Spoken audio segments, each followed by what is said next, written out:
Good evening, everyone, and welcome to Monday, July 1st, 2024 Town of Rhinebeck Planning Board meeting. Good to see you all here. I do not know, or we are expecting Edna and Craig. They are not here yet, but we do have a quorum, so we'll proceed with the meeting. We have the posted meeting agenda. Gretchen, I don't know of any changes to the agenda, so the agenda will stand as posted. We have received the meeting notes from Jim. Has everybody had a chance to look at them and review them? Any questions or comments? May I have a motion to approve the meeting notes? So moved. Motion by Louise, second. Sharon? All those in favor? Aye. Opposed? Motion carries. We have the June 3rd minutes in draft form. Have you all had a chance to review them? It should be 17. The June 17 minutes. And the correction will be made. Anyone find any other corrections that need to be made? If there are none, I have a motion to accept the June 17th minutes as submitted. So moved. Second. Motion, second. All those in favor? Opposed, abstention, motion carries. I have no correspondence or announcements. Is there any other members of the board? Jim, Gretchen? Okay. So we'll begin with this evening's first order of business. That is a new application. It is from Richard and Ramona Matthews, 95 Pilgrim's Progress Road. Site plan review for the replacement of an existing addition. Good evening, sir. Thank you, Madam Chair. Good evening, folks. My name is Rob DuPont. I'm the architect of the project. This is Richard and Ramona right here. Thank you. The reason we're here is Matthews hired me to design a replacement addition to their existing single-family dwelling. It's located in the RC5 zoning district. It's a little under a 5-acre parcel. This is the house right here. There's Pilgrim's Progress Road. It's 95 Pilgrim's Progress Road. Matthews have owned this property since 1973, raised their family here, and they want to continue to age in place. So the scope of work that they hired me to do is there's a small, the original house was built about 1860. There was a small addition put on here, not sure exactly when, you guys know, but it predates them. And it really wasn't built very well, substandard addition. They're looking to demolish that and replace it with a new addition that's slightly larger, only about 155 square foot larger, in the same vicinity back here. And the program inside was basically to allow them to, as they stay in the home, which just doesn't have mobility issues, a larger bathroom, a better mudroom entrance into the house, and an improved laundry room. That's basically what's there now. We just sought to improve it. Here's the driveway entrance. This is facing the back entrance of the house. The good news is even though the lot is not 5 acres, it is compliant with current zoning with regards to coverage, both existing and proposed, as well as all area setbacks. This is a 100-foot setback, front yard setback line. Although the existing house is over the line, the new addition is tucked behind it, so area variances. In fact, the only reason we're here before the board was the one thing we were not aware of, they weren't aware of it, and I wasn't aware of it either, is that although the house does not have any federal or state historic designation, it has a local historic designation. So we did put in plans for building permit, and then we were told that we were on the historic designation, so we were required to that would work. This shows the existing house. It's basically expanding towards the north and towards the east. This is the part that we're demolishing here. We're not demolishing any of the original 1860s house, only this small portion right here. And it actually shows the profile of the new addition. It's in scope, it's remarkably similar. It's a similar roof design. The fenestration, we could look at the next sheet. So this is existing. Oh, here proposed, right? So here's our new addition right here. We have an exterior entrance. Right now they have an exterior staircase. We actually provided an interior staircase so they can come out at grade level. All of the siding and the window treatment and the roofing is designed to match the existing building. as well as, this is basically a covered entrance back here, which also matches the language of the front porch of the existing house. We also knocked this corner off at a 45-degree angle. That's reflective of, there's a bay window on the opposite side of the house that's not shown here, and also there's a bay on the back of the house here. So it was intended to mimic that style as well. So we wanted it to blend as seamlessly as possible. I think that's basically it, folks. Jim? So I really don't have a lot of comments on this from a planning perspective. I think it's mostly a discussion of historic preservation and integration into the site. The only question I did have for you was, it looked like you drew on someone else's map. Oh, yeah, but For this, so did you have? I corrected that. Is this one yours? Yes, the original survey was done in 1973. Okay. And I had originally used that to indicate what the footprint was, but Brian told me I had to reduce it. No, so that's the education law, yeah. So, all right, I missed that, so we're good. Yeah, so it's just a question, discussion. Planning board members. Questions? Comments? I went through this and just have today, it seemed like just a common sense addition. Anybody else from the planning board have any questions, clarification? At this point? Okay. Looks like you've done a good job with this one. Hearing none, Jim, I believe you have a procedural resolution. Yes, I do. So I have a draft procedure resolution for the board's consideration for Richard and Ramona Matthews for site plan approval in town code chapter 125 for demolition of addition and replacement of the new addition. Can you talk a bit louder? I'm not talking to you. Should I close the door? For demolition of the addition and replacement of a new addition, including placement of existing heat pump and heat pump to be relocated as part of the addition work at 95 Pilgrim Progress Road. Accepting the application is adequate for review by the planning board, its advisors, and the public. Classifying the action as under seeker. We'll send this to the CAB for review. We'll send this to HAPAC for review. We'll go to Dutchess County Planning because it is a site plan, and we need to schedule it for August 5th. That's And we public hearing? public hearing. August 5th. Yep, I'm sorry. And 2 planning board members to do the site. I'll go.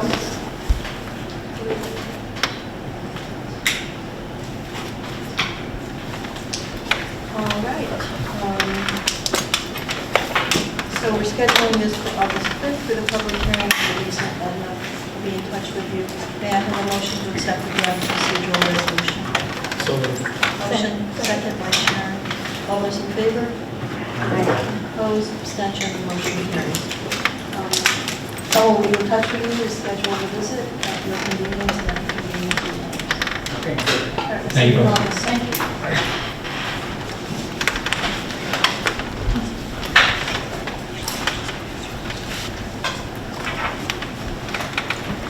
The first public hearing scheduled for this evening is that of David Pippon and John Paolella, 73 Old Post Road, site plan and special use permit, HVAC units and fencing.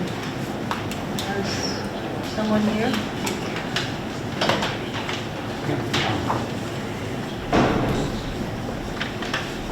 I don't see. You looking for us, or you Yes. looking for comment? I'm looking for you to come up and make your presentation. Oh, I don't have a presentation. We made our application. Yes. Should I re-describe it? Oh, I'm sorry, I didn't recognize, I didn't realize the procedure.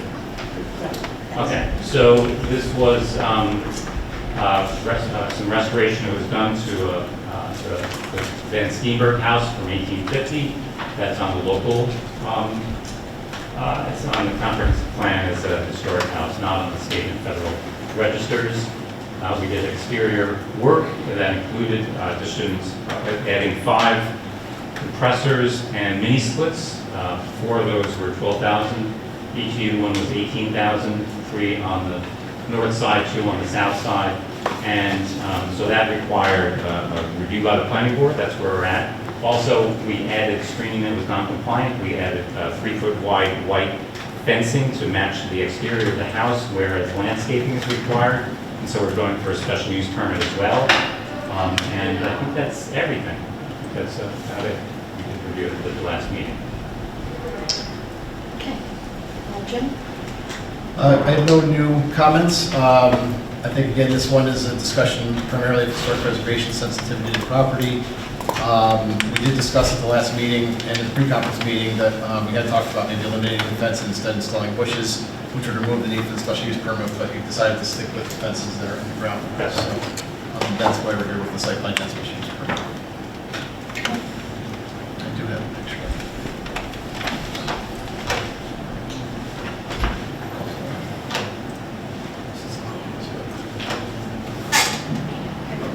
Who conducted the site visit? Was the site visit conducted? You Dave? get notified unless somebody came by. I was just asking. If it could be an external only, anybody can come in any time. I just want to give approval. I'm assuming that because it's a historic house, this is about the exterior Yes. change. And so if anybody wants to come by, just let me know that they will, and I'll approve that. That's fine. Take a look. For whatever it's worth, I've driven by a few times. So yeah, it's not hard to miss. And, you know, you really can't, I mean, again, this is not a professional site visit, but I've driven by and taken notice, because after your last presentation, you know, I couldn't see any of the equipment from the road, and I was like going slow in particular to kind of look. You know, the fences definitely, you know, they're clearly not part of the structure. Incongruous. Yeah, like, because it's not like you feel like the walls extend further, because they don't go all the way up. So it definitely looks like fences sticks up the side, like that. But otherwise, you really can't see them. I mean, they're not, the equipment, which I appreciate, is completely non-invasive to the naked eye driving by, and so it doesn't disrupt the architecture at all. And I can see from the road. It is 6 feet high, so it stays the limits of the height unexpectedly, but that is the height of it. I did not check how it's attached to the house again. Should have done that, but other than that, it's easier than finding a 6-foot piece of landscaping to put in there quickly. So we're happy with the fence choice. Is there a gate? Questions? We'll get to the public hearing in just a minute. I was asking Jim if we received a response from HAPAC. Gretchen, did you see anything? No, I don't see anything. And Jim just checked, and Craig and Tom were assigned to make the site visit. No, something fell through the cracks. All right, let me. I could drive by, go over there on Wednesday afternoon.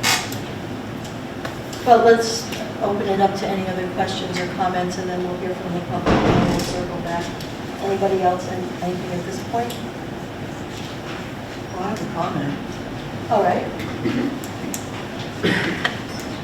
I don't have a problem with the fence. I have a problem with the fence being attached to the house, given that it is a historic structure. And if the fence was detached from the house and another post put in instead of attaching it to the house, I think that would take care of my concern. Okay. You know, the post would be a few inches away from the You house. just don't like the fact that it's permanently affixed. Yeah, that it's attached. I think it looks strange, like it's a part of the house somehow. Anyone else? All right, if there's nothing else, I will open it up for public comment. So if you're here and you wish to make a comment, I'll ask you to come to the microphone, introduce yourself, and tell us where you live.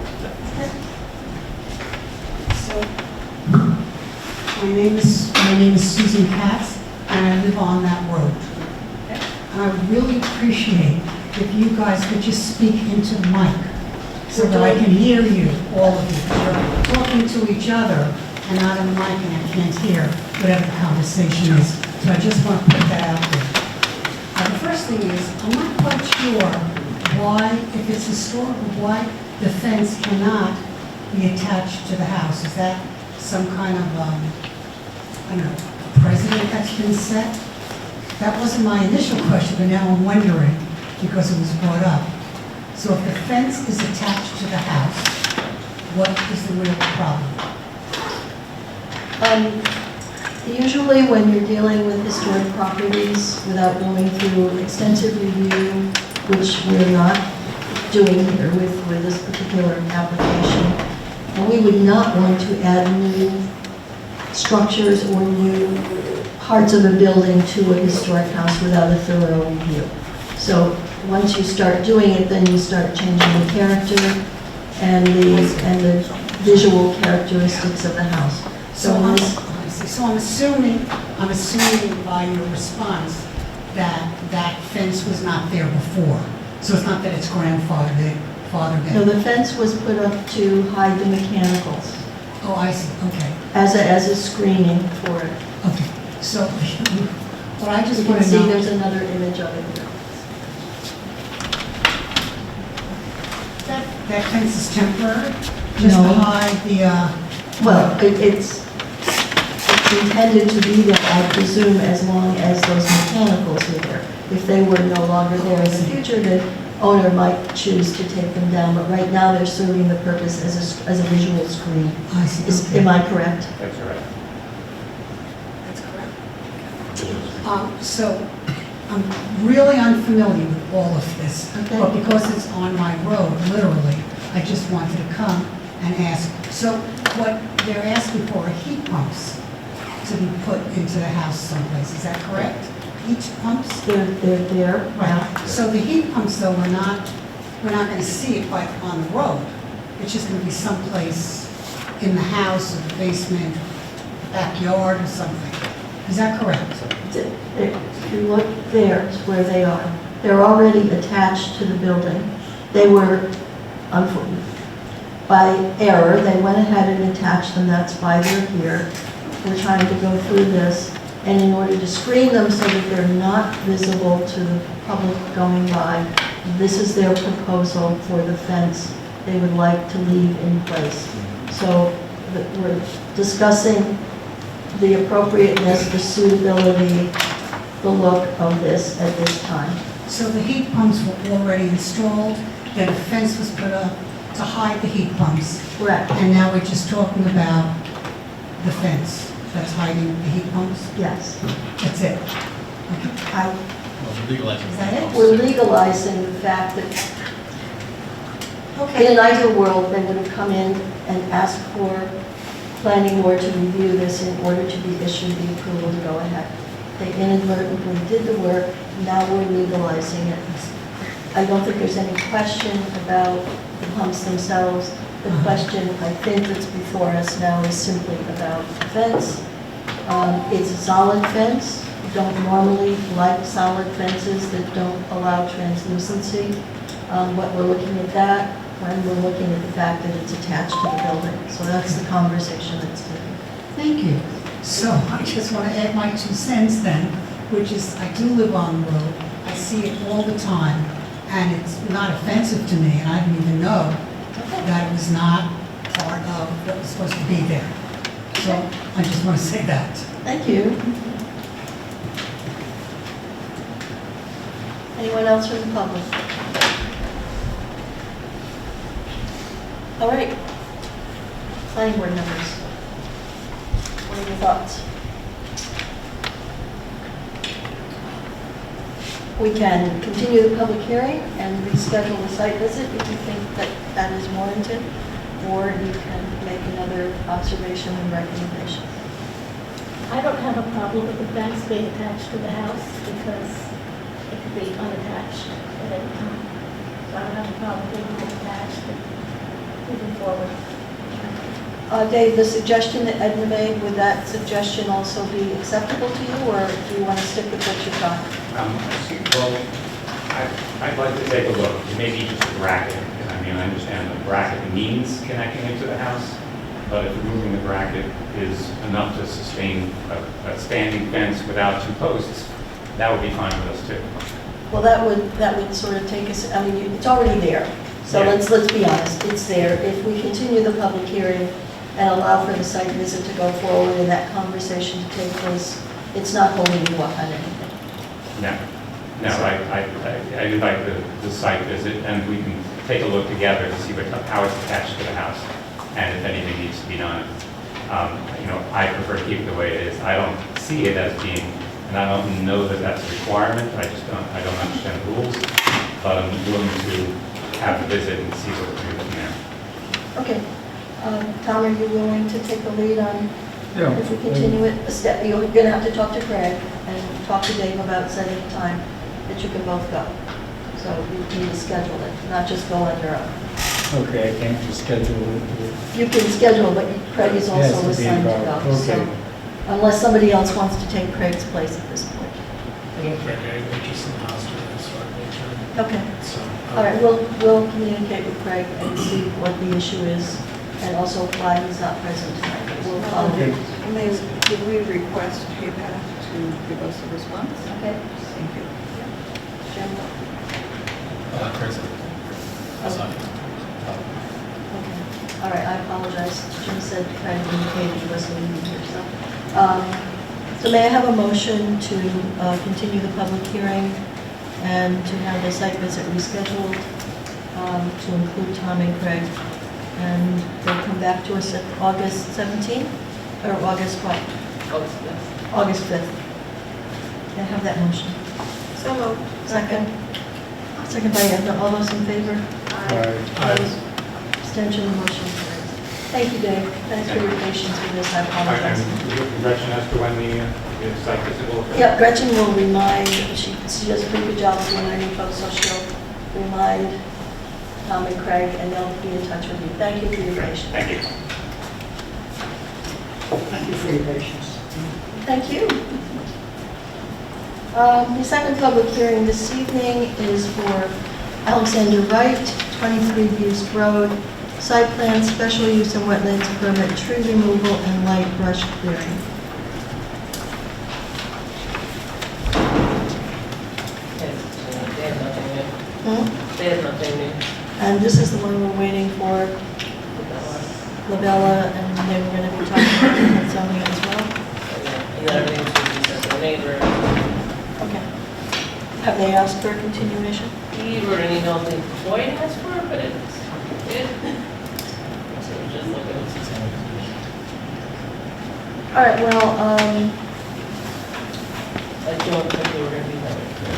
all right, well, we'll go on, and if no one shows up, Yeah, they weren't going to. but they didn't specifically ask for a continuation.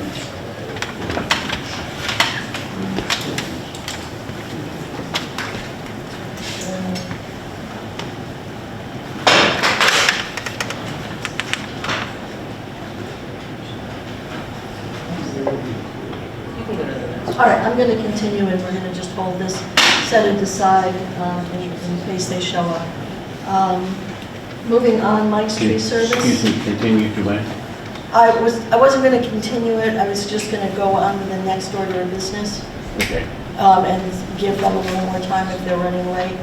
But I will get back to that. Here, they said they'd be out of town on the 5th of August. So if you want to go out Well, it further. would be yeah, it would be September, right?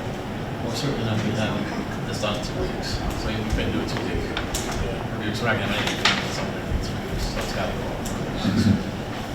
All right, given the fact that they're telling you they're not going to be here in August, then I'd like a motion to continue the public hearing on this until the first September meeting, which would be, 3rd, I believe, is Tuesday. that goes to, yes. So moved. A motion, a second?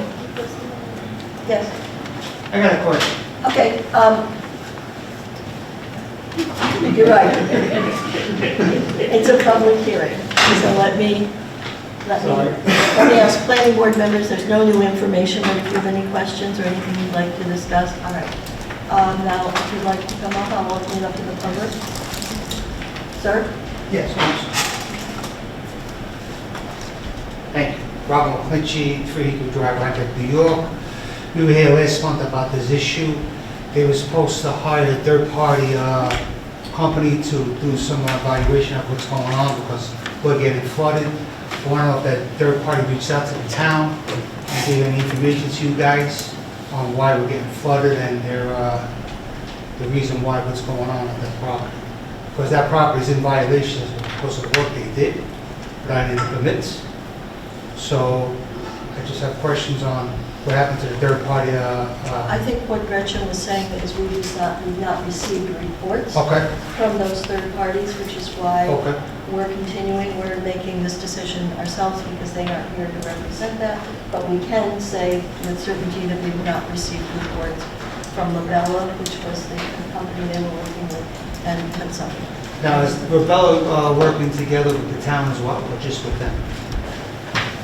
Maybe that's about independent review. So Labella is the applicant's engineer, and then we have asked Hudsonia to do an independent Okay, review of what comes in. okay, so, okay. Did they get any information out of it? No, we haven't received any information from the applicant's engineer yet. That's How what about we're the other company that was Well, awful? they don't have anything to review. Sorry?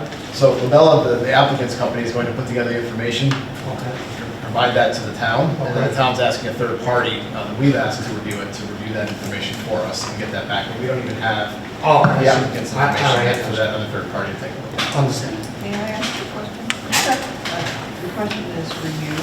Have you noticed any additional flooding in addition to what you discussed the last time you? Not at this time, because in my yard where the water flows through, I got a lot of brush, I got a lot of weeds, so it's not mowed down, it's left alone, so a lot of it's going, where it's supposed to be through the pipes and all the way around.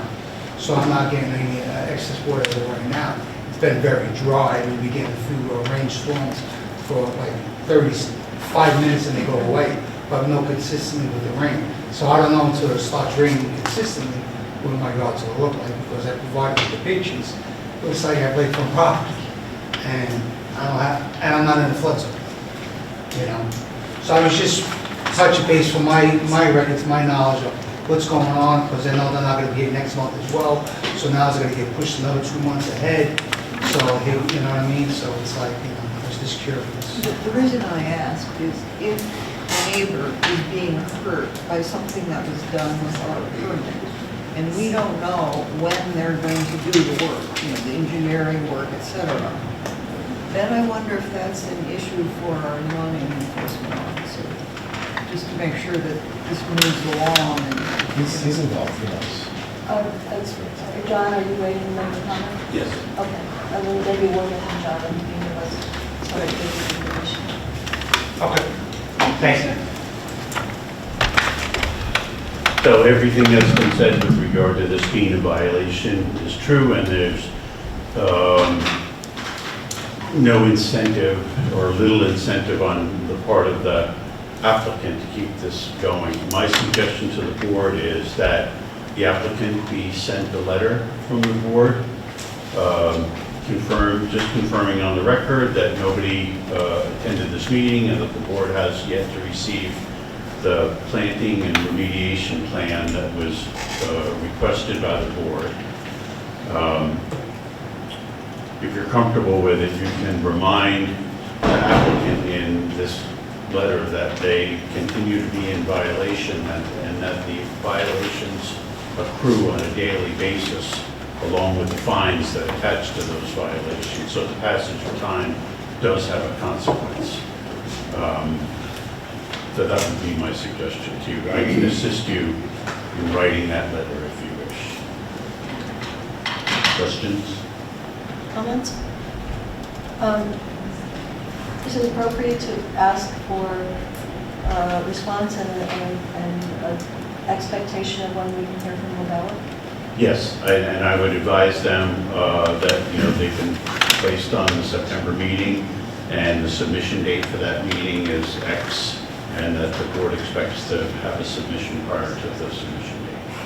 So the email that he had sent said Labella was delayed in delivering the materials, so you wanted to be on the 15th, but it's only been 2 weeks out.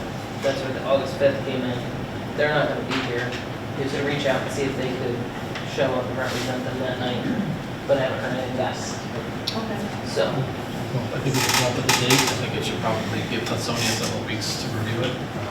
So maybe out. We'll talk about it. Yeah, I think the important point is if you want to turn it around to Antonio to be able to review it before that September 3rd meeting, then we need to kind of shorten the timeframe on this to get the Lobella report. I've been talking to Eric Kibia about other things, and he's not going to be available until the end of the month anyway. Well, but if we were to set a deadline for the end of the month for Lobella to have it in, that would synchronize with Eric's time. He'll have to work with his backlog. And I would copy Brian on the letter so that he knows what's going on. Comments? Jim, do you kind of want to summarize that motion?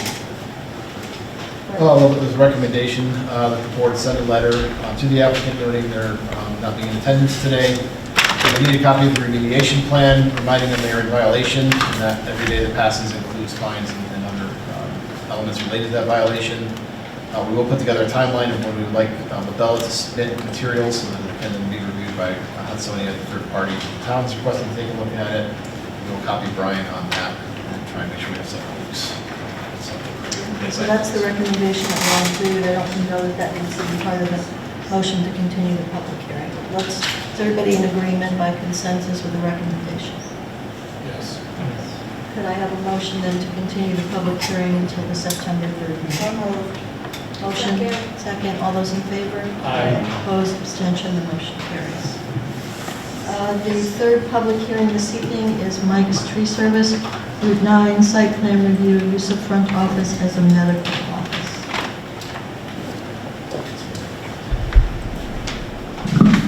Good evening, Mark Rominsky here, representing Mike's Tree Service. We did submit a letter requesting extension to the next planning board meeting. We have been working with Dutchess County Department of Health with regard to developing a public water supply for the project. And we've had to go through a couple rounds of retesting of the water supply. So that is the reason for the request for extension. In the last meeting, we were talking about briefly about the signage also. Mark, you're aware of the signage discussion, and we still have to finalize discussion on signage. Yes, I do. Yeah, I'm aware of that. So, without a decision on this, is he operating out of that building at all? Mike's Tree Service has a CO for the building. Kelly Bondley, as far as I'm aware, is not operating out of that space, that front space. So one is not contingent on the other. It's No. not a CO for all the uses. No, it's only a CO for Mike's Tree Service. And they, until approval is granted by this board, that procedurally, it would then Kelly Bondley would be able to begin construction and allow them to. He wants to go to the August meeting? Yes, please. How are you feeling about that with the health department? Second meeting in August is I know that. the first would be first 5th. But there would be others several. That's, it's intended to help guide us, it's not, What do you, there's 2 meetings in August, are the 5th or the 19th. Still awaiting the return of the second round of testing from the water quality results. And then it's continued review by the health department. I guess just to be fair to the board, ask for another, for the next month, and I'll give. September? Yes, please. So that would be the September 3rd meeting, we're going out 2 months. No, actually, I think if we could have it first meeting in August, and if it will be delayed, I'll certainly let them know, board know in advance. Okay, so you're looking for a motion to continue the public hearing to the August 5th meeting. Yes, please. May I have a motion? So moved. Second, please. All those in favor? Opposed, abstention, motion.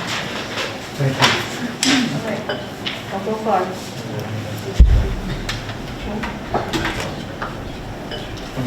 We did that. All right, the last public hearing for this evening is Rockledge.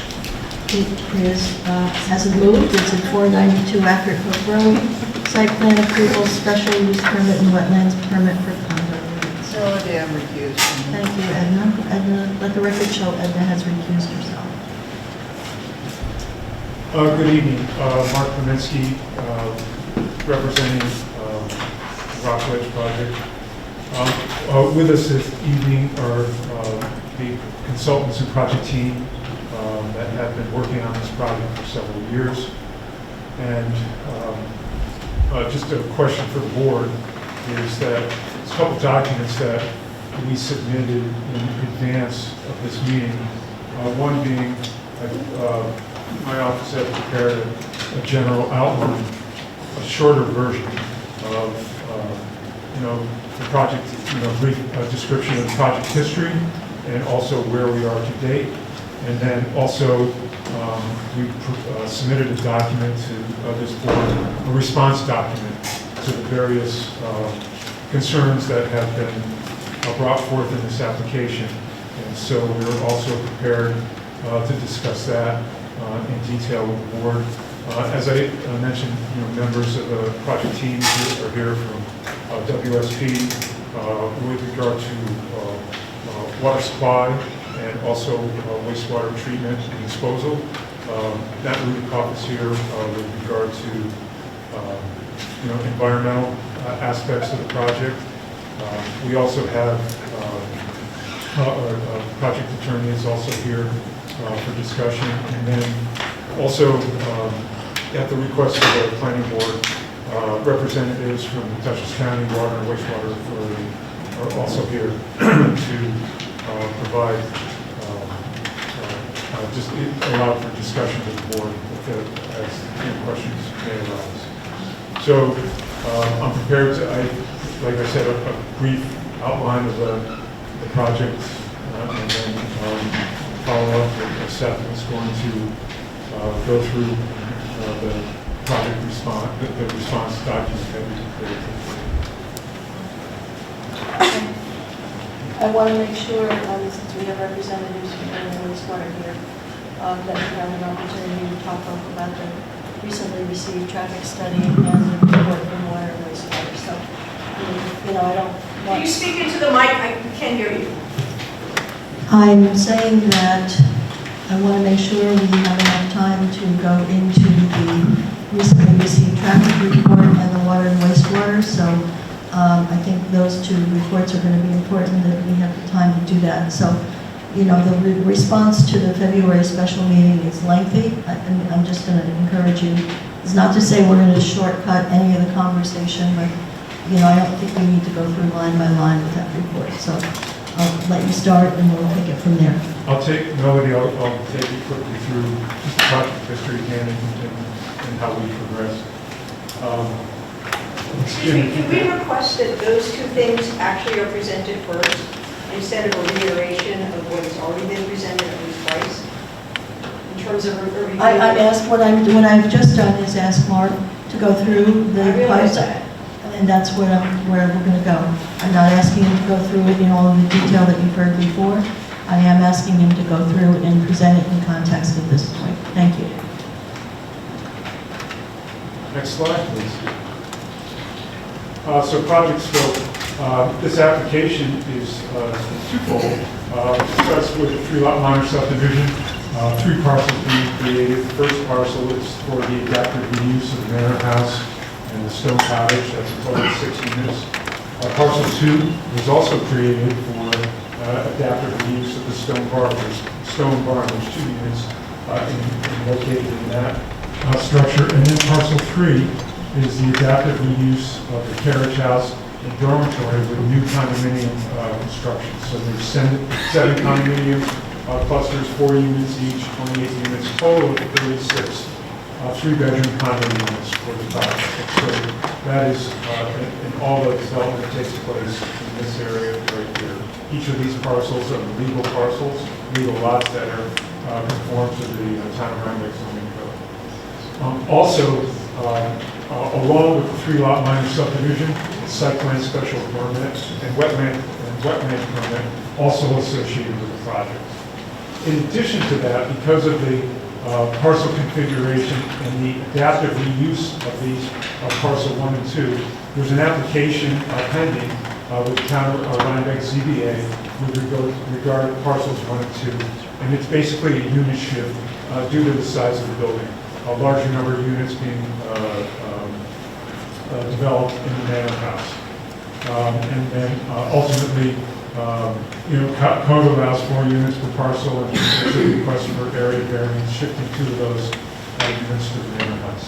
Next slide, please, Jim. I think you could really concentrate on the things that are new or change, Okay. It's generally, once again, project scope is reuse of existing site buildings that are listed here, and then reuse of existing site infrastructure. As the board knows, there was a previous development of central water system and central sewer system that located on the property that were utilized by ATOP. And it's investigation and redevelopment of those systems that are being considered for this project. Next slide, please. Project submission materials. This provides a detailed summary of all items that have been submitted to the board over a period of time and have been reviewed by their consultants, and not only the consultants but also regulatory agencies. Next slide, please. Town agencies and consultants, once again, the town planning board, town engineer, town council, and town planning board, and town CBA have had continuous and detailed review of the project. Involved interested agencies, Dutchess County Health Department regarding water supply, wastewater disposal, New York State DEC, speedies discharge for the wastewater, and also federal permit for stormwater. Dutchess County Water and Wastewater Authority, the operators of the water supply and wastewater system, and also including a design review separate from approving agencies, Dutchess County Health Department and New York State DEC. Next slide, please, Jim. We've had multiple project meetings, special meeting in 2021, public and on-site presentation and site walk in 2021. Project team meeting with Water and Wastewater Authority multiple times and ongoing public hearings.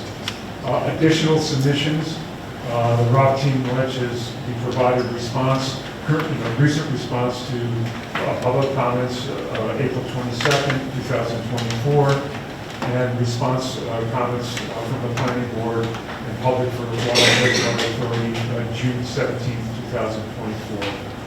Also, the applicant has,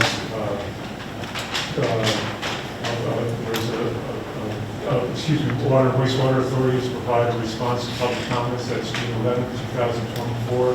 And then also our attorney, Rockledge attorney, a letter in response to public's legal document submissions, June 2024. Next slide, please, Jim. Town engineering referrals, Rockledge, they provide response to public comments, same the attorney letter regarding comment on the project, and then also a public consultant hydroquest report response materials to those. New material is the traffic review that was independent traffic review that was developed for the town of Rhinebeck Planning Board, also reviewed. Next slide, please. So, status of all agency reviews. Dutchess County Health Department currently reviewing water supply and wastewater disposal. New York State DEC would be speedies discharge, and then town consultant reviews, town engineering referral, and also the traffic study, and continued discussion with the planning board and the public on this project. Next slide. Thank you. Discussion, brief discussion on the response letter that we prepared. Okay. Seth Stickle from my office. So, as Mark had mentioned, we've actually prepared 2 response documents. The first response document was to directly to public comments received to date. That was done by the entire project team and had a seeker focus. And the second document that we prepared was a specific response to planning board and public comments for the Dutchess County Water and Wastewater Authority. I think I'd like to jump into that response document first, if that's okay. I think that it's beneficial. I think it's beneficial instead of speaking for them, that if the representatives from Dutchess County Water and Wastewater Authority are here and present, that maybe they could speak to you and you could direct some of those questions to them. There were, I believe, 7 comments from the planning board that were directed to Dutchess County Water and Wastewater Authority. One of them is just an overview of the authority and how they might be involved in the project. The other question was about, how does the setup and the memorandum of understanding kind of work to outline how the project will be operated by Dutchess County Water and Wastewater Authority. The third question was, do they have similar operations in this area? The fourth was, who do you contact if there's an issue? The fifth is who's responsible for quality testing and frequency.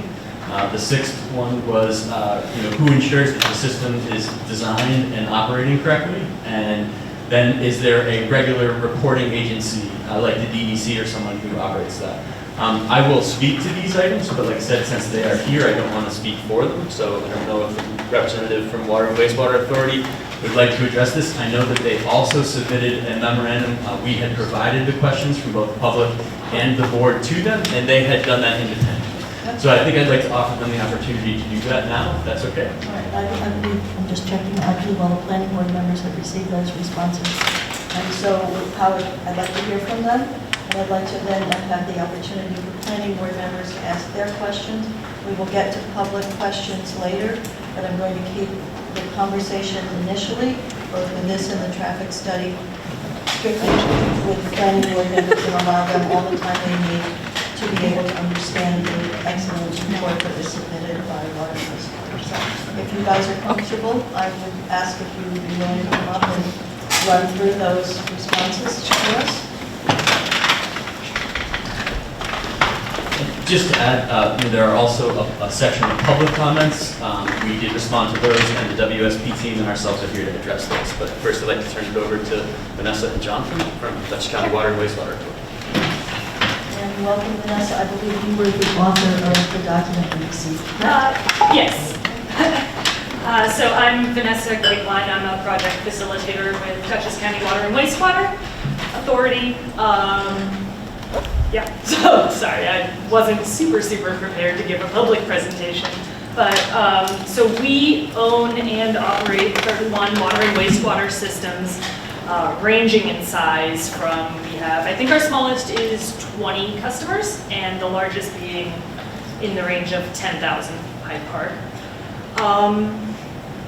And so essentially we are full service. We employ engineers, operators, we have administrators, financial department, and we do all aspects from daily operations to engineering projects of varying sizes and all the way up to treatment plant construction.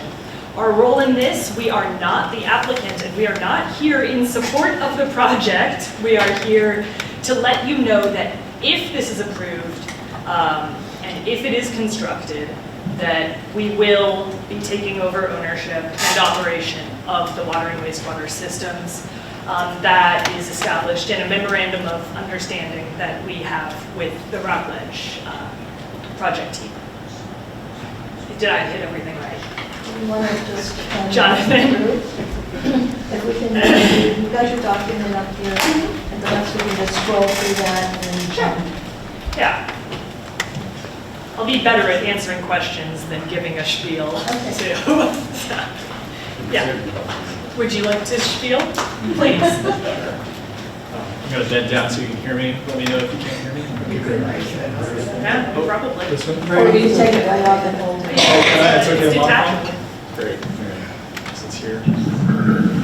Oh, my. We'll put it back down here. To answer the question, I'm 6'9". So my name is Jonathan Churns. I'm the Deputy Director for the Dutchess County Water and Wastewater Authority, a longtime employee. And just to give a little bit more background on the authority, we are a public benefit corporation created by the state at the request of the county to fill a niche where we are resolving issues with water and sewer systems across the county that have financial, physical issues. We also were developed with a charter to work with developers to understand their system needs and help push those forward into the future so that they are responsible systems meeting both all regulations and hitting the standards that we have built into the organization. When we look at the systems that the authority has honed over time, we have a variety of technologies when it comes to both water and sewer, and it spans the typical technologies that you see here. So we are confident in our ability to operate the system. We're confident in our ability to financially manage this system forward, and also as the system will age in 20, 30, or 40 years, push that system to a future improvement. And we have all the legal constructs in place to manage that system forward. These are with service agreements with the county to use their taxing authority, partnering with the authority's staffing ability to manage the systems. As Vanessa's mentioned, we have engineers, operators, and we operate these systems fully in-house. So with that, I will turn it back to Vanessa. I just wanted to add that extra piece and say up here, should there be any questions that you can answer. So I'll put this back down. That was a lot better than mine. More practice. I think that's a good one. Sure. Great. And I'll just stand over here. Okay. Do you want I can jump into just to add this a little context? Yeah. I might just specifically go over their questions, just so that we could just address those. One of the first ones was just the overview about what DCWWA is. I think that Jonathan certainly covered that. For this specific project, we're going to refer to the Memorandum of Understanding, which is a document that's available to everyone who's involved.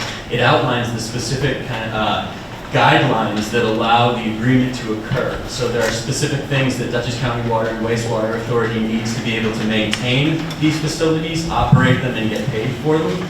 That is all stuff that's done under the homeowners declaration, which means that the homeowners that are part of Rockledge will be on the hook for any money that needs to go into the plant, the operational maintenance, anything that's involved with the water or sewer plants. The homeowner association is responsible for it. The mechanisms are legally transferred to Dutchess County Water and Wastewater Authority so that they could use the taxing system if they don't get paid and they don't have those funds. So there's a mechanism set up through the typical process for tax ID numbers. So each unit will actually be given its own ID number and then taxed accordingly through water and sewer. So that's just kind of the first one. How does the setup work? Again, we're referring to the MOU. Again, Water and Wastewater Authority is not a reviewing agency, so the Dutchess County Department of Health and the New York State DEC are reviewing all of the proposed sewer and water upgrades and improvements to the facilities, and they will be permitting and issuing the ability for those facilities to operate. Once those facilities are able to be operated, they'll be turned over to Dutchess County Water and Wastewater Authority, who will then run them and manage them. So not a reviewing agency, not here in support of the project, just here as the people who will be operating the facilities. Certification of the facilities, when you read the MOU, is the responsibility of the owner. So the certification is based on the owner's engineer certifying that all construction has been done and complied with in accordance with the design plans approved by the health department and the DEC. And then once that's done, the owner's engineer will certify to Dutchess County Water and Wastewater Authority that they have been installed and that all that stuff has been inspected and tested. And then once that's done, they'll go ahead and take over and manage the facility.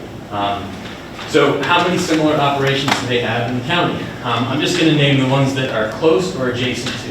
So High Park Regional Water System, Rokeby Water System, Statsburg Water System, Tivoli Water and Wastewater Systems, Traditions at Red Hook, water and wastewater systems, and the Vandenberg Cove wastewater system. Those are all facilities currently operated by Dutchess County Water and Wastewater Authority.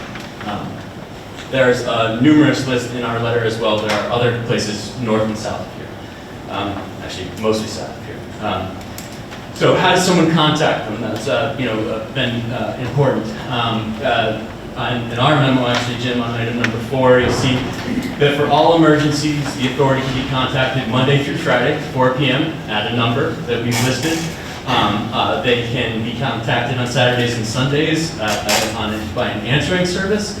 And additionally, once the facilities are up and running, each one of them will have their own phone number. So the water facility and the wastewater treatment facility will have their own numbers. So you can reach out and contact them directly.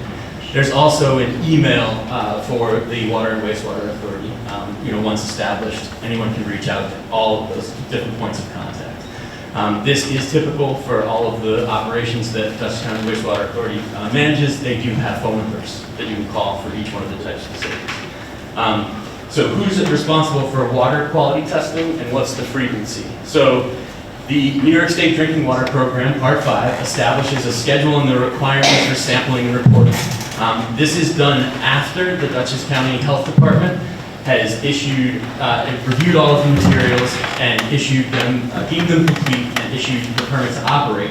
Then they establish the sampling schedule. It's not until that time that the sampling schedule is done. Who is doing the sampling? Sampling is actually collected and conducted by the authority's certified operators. Samples are then sent to certified laboratories and analyzed, and reports are done as described. There is a whole reporting requirement for the DEC and the EPA. So all of these reports are public knowledge, and they're listed on those facilities. I'll get into that in just a second. Who is ensuring that the system is operating as designed. In addition to any reporting and sampling requirements by an outside agency, the Dutchess County Water and Wastewater Authority also does internal process control sampling. So as the system is actually operating and working, they're actually conducting in-house sampling to see how things are working and making any adjustments that might need to be done as things are going. This allows them to monitor in real time and make any necessary adjustments. And again, they report anything as required to outside agencies like the DEC. So there's an annual drinking water report and alerts and advisories. There's a whole website that this stuff is reported onto. We have the links to that in our memo. Also, the New York State Division of Waters, Speedies Compliance and Enforcement annual reports provide details on oversight and activities for the protection of waters in New York State. And as a requirement of the Speedies program, we will be reporting our outfall data to this website where it is publicly available. There are approximately 1,750 Speedies permitted wastewater treatment facilities submitting data to that. And that stuff is readily available. So those are kind of the planning board's questions that were directed at Dutchess County Water and Wastewater Authority, summarized by us, and I just maybe see if you had any additional before we got into the public portion of this one. Planning board members, this is your opportunity to ask questions, both of the project team and of Dutchess County Water and Wastewater who are here. So I would encourage you to ask any questions you have, clarification, verification. Feeling anything is missing?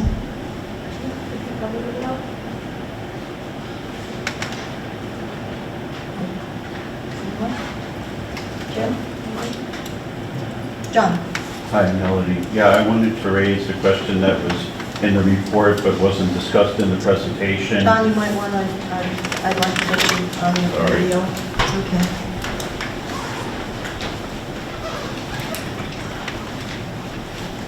I think the discussion tonight would be helpful if there were some questions that were included in the Dutchess County Water and Wastewater report, but not spoken to this evening. One was, what will happen to unprocessed wastewater in the event of an emergency, and what's being done to prepare for the increasing frequency of natural disasters such as flooding. That has been a consistent concern from folks in the neighborhood throughout the process that we've had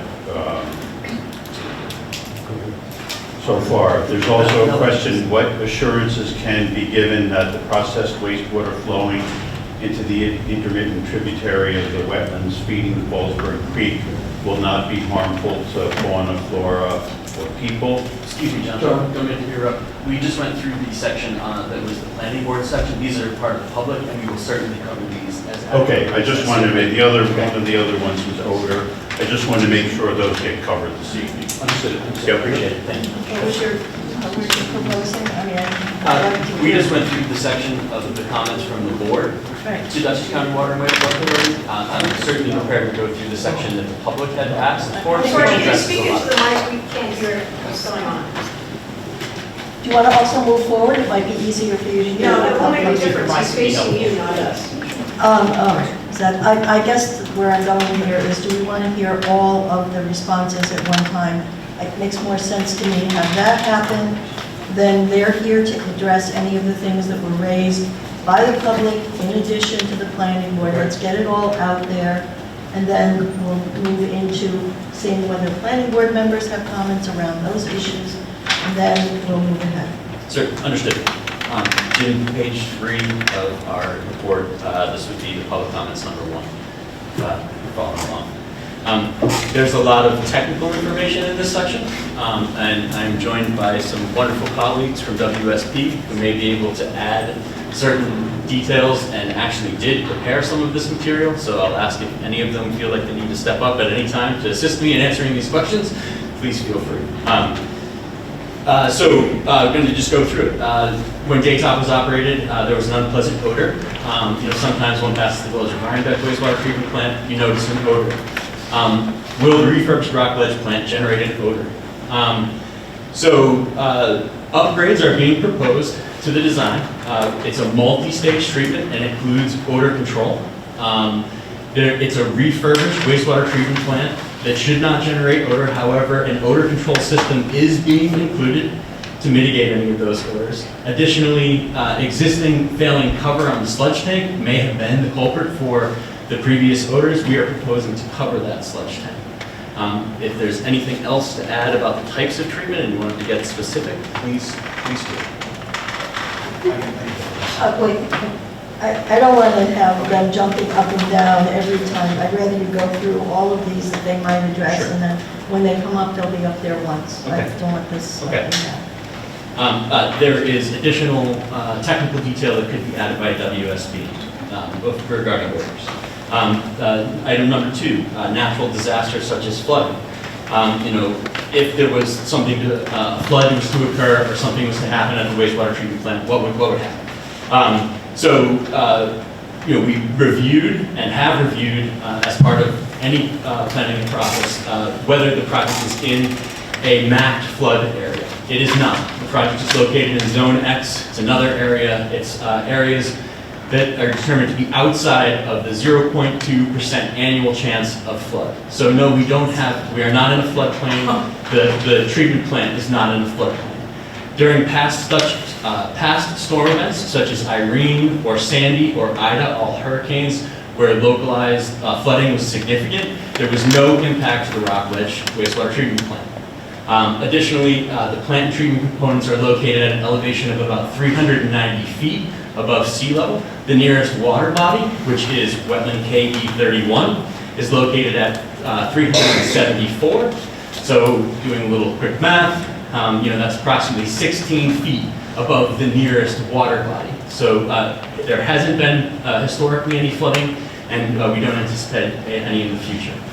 Further, all components of the plant which are not under a roof structure are proposed to be roofed and sealed.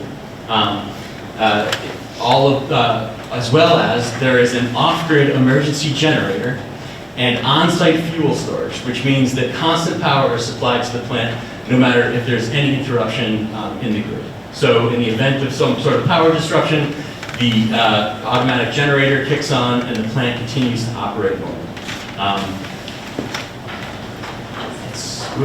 So that means all of the pumps, if somehow the primary emergency generator were to fail, the collection system is designed without pumps. So all of our collection from the main development area is actually gravity fed to the building. And there are storage tanks there. Storage tanks have additional capacity built into them. If everything was to fail and there's no power, then it would just collect in the interior tanks in the buildings. So what is their mitigation for these? Again, same as response to the previous, and then also we're legally required to maintain standby power at the system. It's a requirement for any sort of a wastewater treatment or drinking water system. So there is like a generator, a 75 kilowatt generator on site, as I mentioned, fully capable of running the entire facility, and it has on-site fuel storage. So moving on to number 3, the developer's proposing 36 unit. If let's say the development doesn't sell all the units right away and they aren't immediately occupied, is there any sort of a minimum number of units that are required?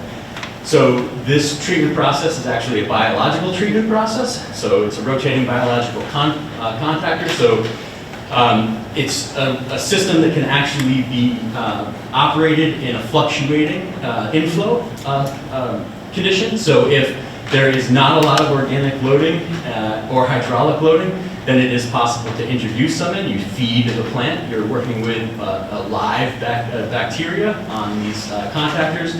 So you would feed the plant a little bit of additional nutrients if you needed to.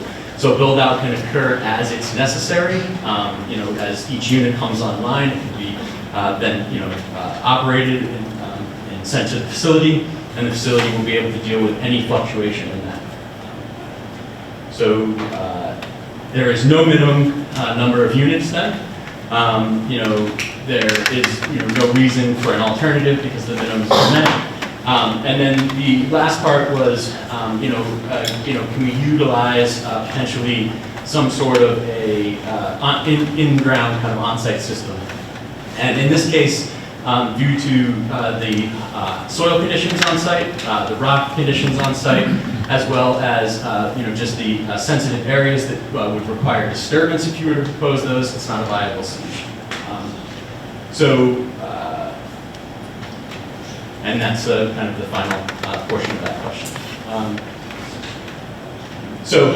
Number 4, assurances that can be given about the processed wastewater flowing into the intermittent tributary.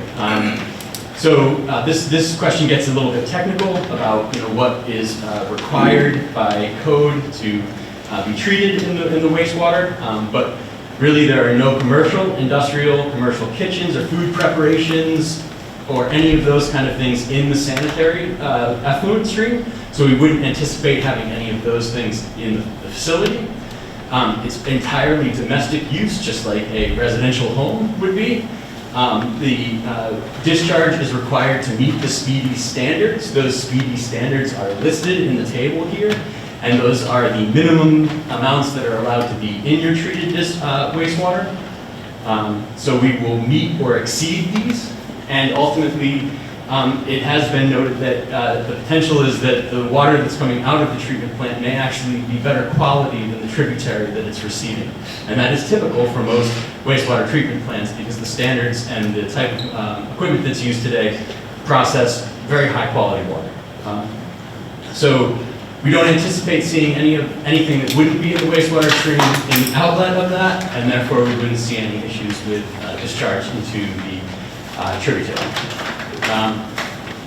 One of the other questions was about an increase in just awareness of discharge of things like microplastics, chemicals, pharmaceuticals, and other toxins. Again, the SPEEDY's discharge permit shows what are the listed parameters that you must meet. Those are the only parameters that are required to be treated at this time. So we anticipate either meeting or exceeding those required parameters. And it's very likely that if in the future there was any kind of regulation that suggested that additional things needed to be treated, Dutchess County Water and Wastewater Authority has run into that with certain parameters, whether it be like nitrogen or something of that effect, where they've had to modify or kind of change of process within a facility so that it might be able to treat something like that. So as you would anticipate, if the rules change, then the treatment changes. And those two things are linked together, so there wouldn't be any issue with that in the future.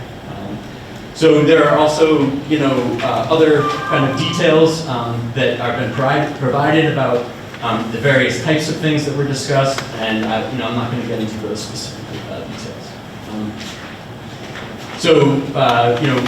What can be done to mitigate those? Well, the treatment process in itself is mitigation. It's filtration as well as disinfection. The thing about this disinfection that is notable is that we're not proposing any kind of chlorine use in disinfection. This system will be using UV light. Chlorine becomes an issue because in the discharge, the effluent, you get various components of chlorine that break down, and chlorine is obviously not something you want in your water. So just with our filtration system, the RBCs, and the tertiary treatment, we're able to provide a level of disinfection with UV that meets all of the requirements, and therefore chlorine is not an issue or a byproduct. So that's essentially a mitigation, not using chlorine. So moving on, how does Dutchess County Water and Wastewater Authority operate and monitor their facilities? We've addressed that certainly a couple of times. They have their own reporting requirements based on the speedies discharge permit. They do their own in-house testing, and they're able to be flexible in monitoring the system to see if it needs any improvements. So it was discussion about an audible noise coming from the plant. It is possible. What has been done about this, and this comment was actually the plant didn't seem to be in operation, and just wanted to make it clear that the plant has been in continuous operation since the facility had closed, and is still, even right now today, in continuous operation, so that we are able to keep the plant alive and healthy. That's just one of the things that helps eliminate that.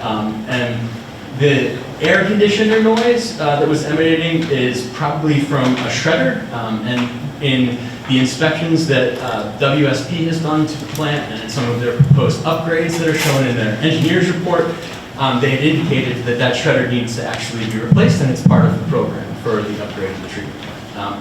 The shredder is rubbing on some things and making noise, ultimately.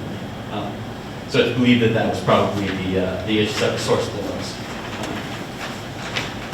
So is there a point of contact? Obviously, we mentioned there are several phone numbers for Dutchess County Water and Wastewater Authority, as well as once these facilities are established, there will be direct phone numbers to those facilities. Does the Rockledge HOA bear the cost of capital improvements? Yes. The Rockledge HOA bears the cost of all capital improvements. Let's just say that for whatever reason, maybe a second RBC unit needs to come online for whatever reason.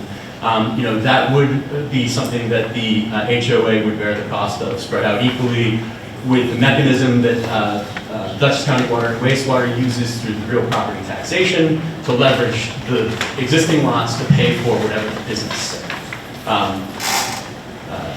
Moving on, is there any type of new or innovative technology that Rockledge is proposing that Dutchess County Water and Wastewater Authority is not capable of operating?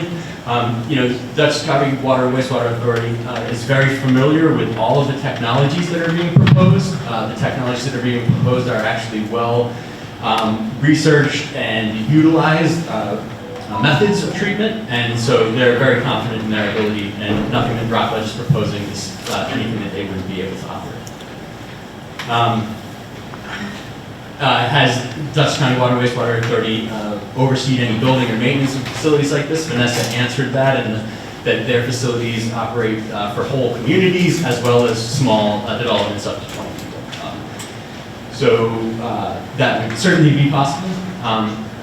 So the perspective of Dutchess County Water and Wastewater Authority about the long-term environmental effects, I'm not going to speak for them, but this is our response to that, and in our opinion as the design team, the facility is designed to use several types of filtration among UV disinfection, discharging better or close to high-quality water, resulting in potential improvements for drinking waters. How can any negative long-term effects be mitigated? The technologies being utilized are standard, tried and true methods. They meet both the federal and state requirements. And just a quick example of this is, a mitigation, like I just mentioned, is the use of UV versus the use of chlorine as a mitigation in itself. It really helps protect the receiving waters. Does it concern Dutchess County Water and Wastewater Authority that the processing plant is discharging into Fallsburg Creek? I think that this is a reference to the wetland ordinance, the town of Rhinebeck's wetland ordinance. We went through, each section of the wetland ordinance that appears to pertain to this project. The way that section of the code is written, it appears that untreated, discharge into a regulated area is an unauthorized act. The act of discharging sanitary waste into any kind of a intermittent stream or a protected area or a wetland is actually a standard practice, and most wastewater treatment plants discharge into something that is an existing regulated area. So really, that summarizes pretty much all of the public and town board comments, planning board comments. If anybody has anything to add from our project team about the technical aspects, I might offer that unless if we move forward. Sure.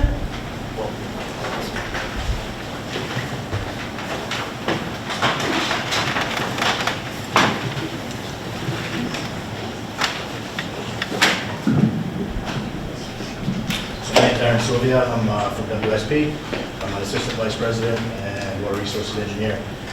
One thing I wanted to mention that Seth did not, it was when we were discussing the natural disaster mitigation. I noticed that the Dutchess County Water and Wastewater Authority actually mentioned that if somehow all of the fail-safes do fail, they will be pumping out and shipping off that wastewater to some of the other wastewater treatment plants that are maintained by them. I think they mentioned Hudson. Not our plants, just plants that accept. Yeah, so I wanted to mention that, and then when Seth was talking about the odor control system, the existing one that was there, when we were there doing our site visit, it was inoperable. That could have been a reason for some of the odor concerns in the past, and we are replacing that with a granulated activated carbon odor control system. I'm sorry, can you repeat what you just said about the... Speak closer to the microphone. Speak closer to the microphone. The first part. Is that better? Yes. The first part about shipping waste off, that Yes. was not, I didn't understand. Okay, I'll do it again. So yeah, if somehow the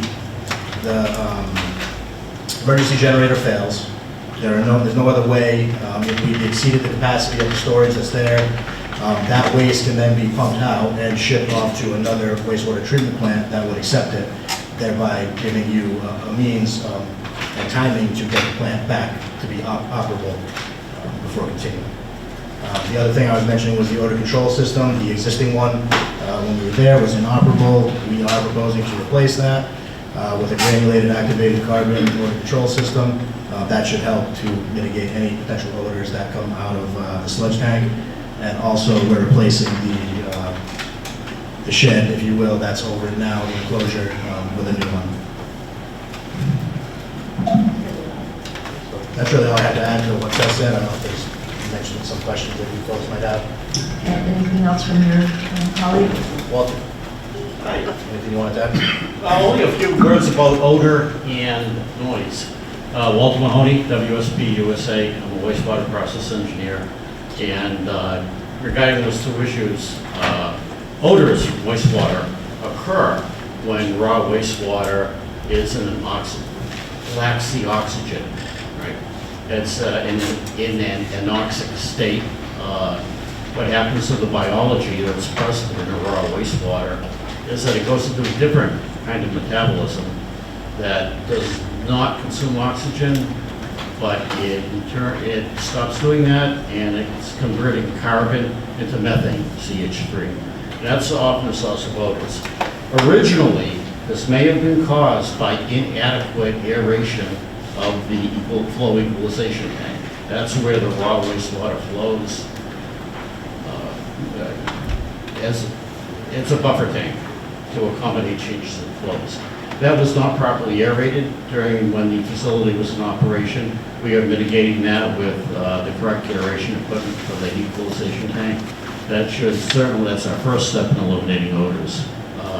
In terms of noise, in the influent channel of the plant, there is a solids reducing device called the comminutor. It's a vertical grinder. And the one that is on site right now sounds like the transmission from a 1954 Mack truck. It's worn and grinds away day and night. And we will be replacing that with a new unit, mechanically equivalent, but much quieter. Possibly there is some noise originating from the aeration blowers in the building, and we are proposing improved inlet silencers. The noise does not come from the discharge of the compressor, it comes from the inlet of the compressor because of a back pulse generated by this design compressor. And we will be putting inlet silencers on those compressors, so that should eliminate any noise, any odor.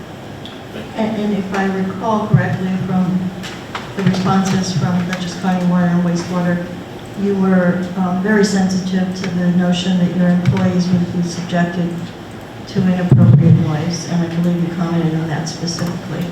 All right, we're going to get to the public comments. I just have a question. These two gentlemen, are you hired by Rockledge or are you hired by Dutchess Wastewater Treatment Plant? Who are you speaking for?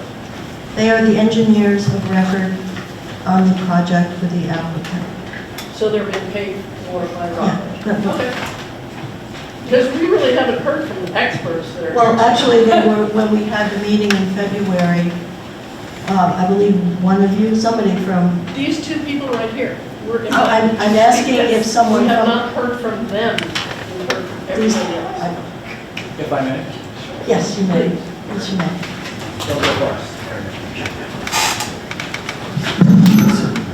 Again, Jonathan Sherman. Jonathan Sherman, Dutchess County Water and Wastewater Deputy Director. I concur with what the engineers have said for the technology that's going to be employed, the components that get replaced. The Water Authority has extensive experience with capital improvements that use similar technologies, and our operators are experienced with mitigating odors at facilities that we've taken over that have those sorts of issues. And so when I think of the projects that are applicable, they typically have odors from various tanks, whether it be at the front end or the back end of the system or solids handling.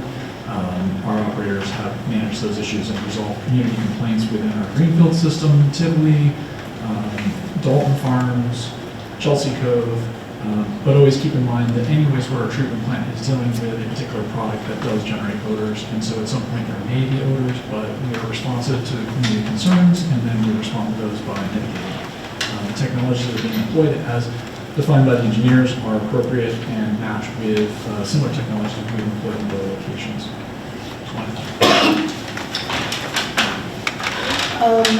Planning board members, do you have any questions? I have one question, I think, that is rooted. Is there some kind of track record or something that you can speak to that we can, as public in nature, of taking over facilities, and have you ever had to deal with a disaster? Disaster being so large. I mean, I think really the community is concerned about its water, it's concerned about its environment, it's concerned about where they live, it's concerned about odor, and so I guess what's the track record? Like, is that something of public in nature? Sure. The Water Authority, I think, has 30 years worth of experience working with water and sewer systems across the county. We do not necessarily have a track record document that I can provide you at this time, although New York State Department of Health is asking for that kind of document to be created as a part of the funding program for Environmental Facilities Corporation. So it's something that in the next year we're looking to create. I think that when we do create that, you'll see the record of the authority speaks to our stewardship of the systems that we do own and operate, and our commitment to managing those systems in a responsible manner that meets the community's needs. Second question? Have you, in your history, I guess, of being there, had a system malfunction that couldn't be solved, and was there leakage? Was there some kind of disaster that you had to mitigate? Could you speak to? Sure. Typically, the authority is stepping into very difficult situations that are created by developers or communities with older systems. Many of the systems that we provide at the time are built originally in the 1960s, and they come with many issues. And so when I think of, when I say Greenfield's wastewater treatment plant, which is one that we took over in 2016, the town of Hyde Park it had in the 60s. It had failing technology over the top, tanks collapsing. There was a on-site tank that was leaking. It was near an adjacent water system. We stepped in after negotiating with the town, organizing the plan forward, working with the regulators to resolve the issues, and met that particular moment. When it comes to natural disasters, we were on site and ready to manage all of our water systems during Irene, and then 2 weeks later with Lee, we were prepared to manage those situations through Sandy. Ida was a situation where rainfall caused one of our water systems to be acquired from a homeowner association. It was originally built in the 1940s. This is our Shorehaven water system. Significant water flow occurred through a storm drainage system, wiped out a bridge, and took out the pipeline that was in that area that was serving a portion of the community. We immediately identified the issue, made it safe, connected customers back up through other means, worked with FEMA to then mitigate that situation, and eventually return it to normal status before winter. We continued with the paperwork for several years because FEMA is difficult to work with on those aspects. We were thankful for the partnership. We were able to resolve that situation ultimately, both in real, actual, and in paperwork.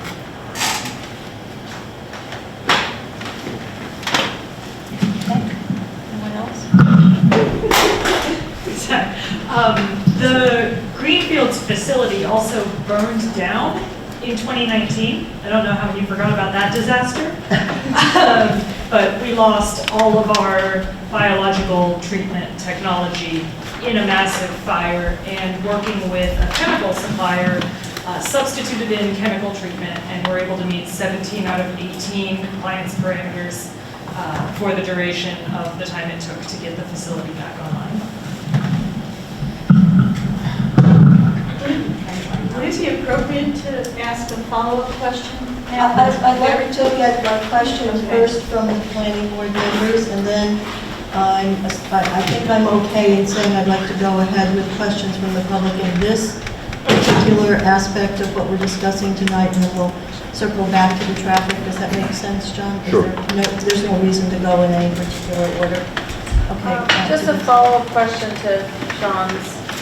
So based on the disasters and the repairs that you've identified, would you say that with the elements of the system that are being restored and the new infrastructure being combined with it, would you deem that satisfactory to avoid a lot of the mitigation of the failing or very outdated systems you've seen in the past?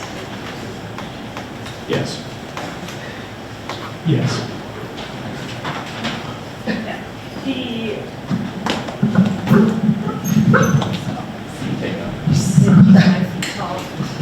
Maybe a podium? Yeah, honestly.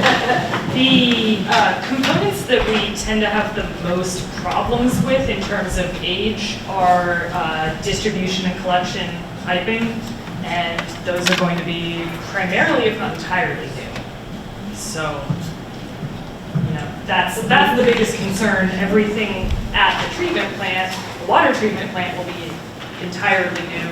The sewer plant, essentially all we're keeping there is concrete and the existing RBC unit, which appears to be in really good shape. I do have one more question. Yeah.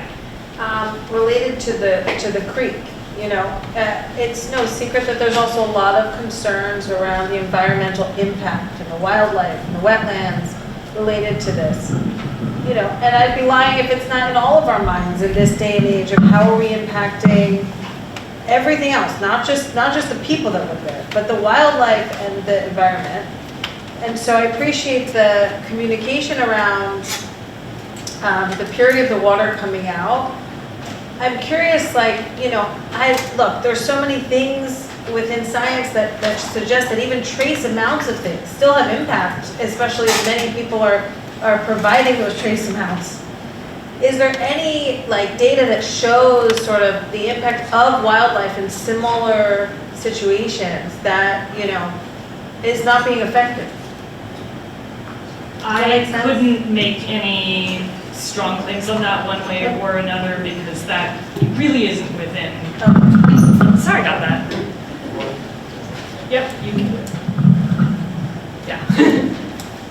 A speedies permit is a document created by the regulators, New York State DEC, working with the EPA to define the allowable pollution that can be discharged. And under New York State speedies permits, the New York State has spent a considerable amount of time understanding the environment and how a wastewater treatment plant will discharge. Over time, the permits are designed so that they will continue to ratchet down and change the standards and add more parameters so that the plant becomes more compliant over time. So as we understand the emerging contaminants that we are dealing with in the community, those permits will most likely be modified to fit.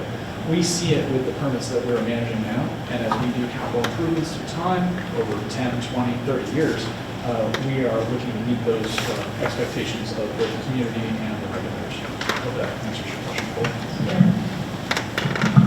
John? Doesn't come here.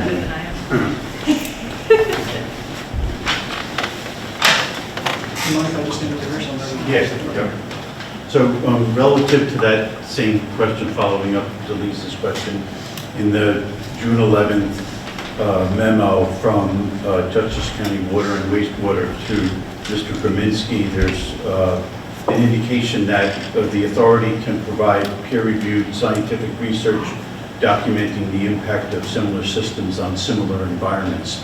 And I think we would appreciate it if you could provide that information to the board. Yeah, I have that saved in an email. Okay. So that would give you something, police, something about sort of track records in similar environments. In case it wasn't heard, yes, so we will do that. Okay, and you can provide that to Gretchen and she'll see the circulars. Okay. Ready? All right. We're going to the public hearing portion of this evening regarding the reports from Dutchess County Water and Wastewater and WSP. I'll remind you that if you need to come up, identify yourself. The same rules apply that we've had before. We'll ask you to limit your comments to new comments that have been made, questions. Try to limit it 3 to 4 minutes, please. And we'll take you one at a time. Richard? Yes, hi. And you are not 6'9". So. No, I am definitely, we are the opposite extremes. My name is Jeff Poten, I live at 15 Ackerhood Road, and I am not immediately adjacent to the project. I was asked by neighbors to review because I used to work for the U.S. Environmental Protection Agency. I teach in this field at Columbia University. And it is truly impressive that the authority is involved in this project. I just want to give you your expertise. I've been involved in any of these types of projects where the operation of these facilities are not well run, so this is really good news. I do want to offer some points of clarification, though. It's important for the board to understand that the authority is a contractor. They are not a regulatory agency. They said that, but I want to reiterate that. Regulatory agencies, as I mentioned, DEC, Department of Health, and as far as that goes, DEC has not issued their speedies permit as yet. They're currently reviewing speedies permit, and because this facility will be discharging into an intermediate stream, DEC has informed us that this will be probably the highest level of regulation. That those regulations have not been, well, the permit has not been issued yet. The agency is still reviewing, and in all likelihood, because of the nature of this discharge, because it's going to an intermittent stream, this will eventually impact the state and federally designated wetland. It will be an incredibly rigid standard with very high level of technical controls required. So obviously it will be very important for the agency to have experience, I'm sorry, not the agency, the authority to have experience working with specific technologies that DEC requires. Also, in terms of household chemicals, your responses are very much on point because there are very toxic chemicals. Also pharmaceuticals that are being used by all of us. In fact, just as a sidebar note, the product Fantastic, which is in every supermarket, when used in an industrial setting, it's a regulated toxic substance. So the stuff we use, just because it's sold in the supermarket, does not mean that it isn't toxic. So obviously, control technologies will be needed, involved over time. It's going to be folks doing that. But as far as the type of technology, it's not up to the developer. Granted, they are proposing technology. It will be up to DEC to determine what technologies are required. And as I pointed out, that has not happened yet. This is still a work in progress. Thank you.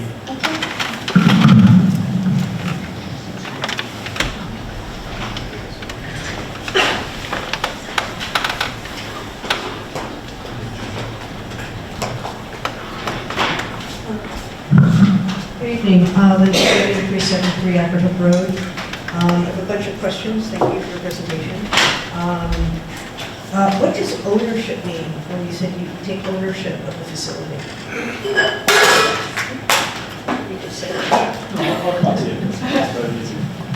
So the Dutchess County Water and Wastewater Authority will have permanent easements. Karen?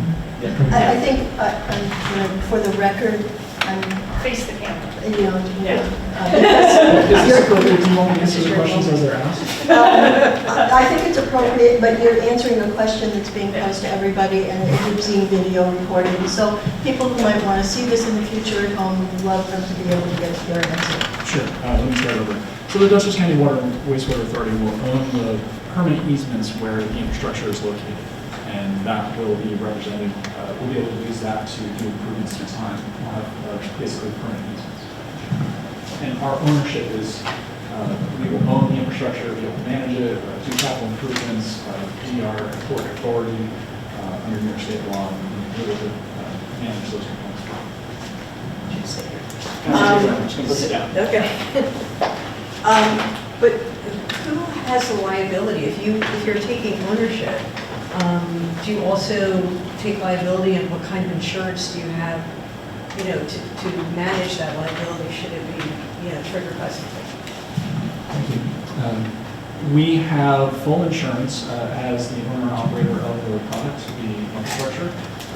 We, as the authority, are a separate entity from the county and have the appropriate insurance to run these systems, to manage our staff, to ensure that it's safe and so on. So we have our own insurance system. Can you speak to the amount of insurance?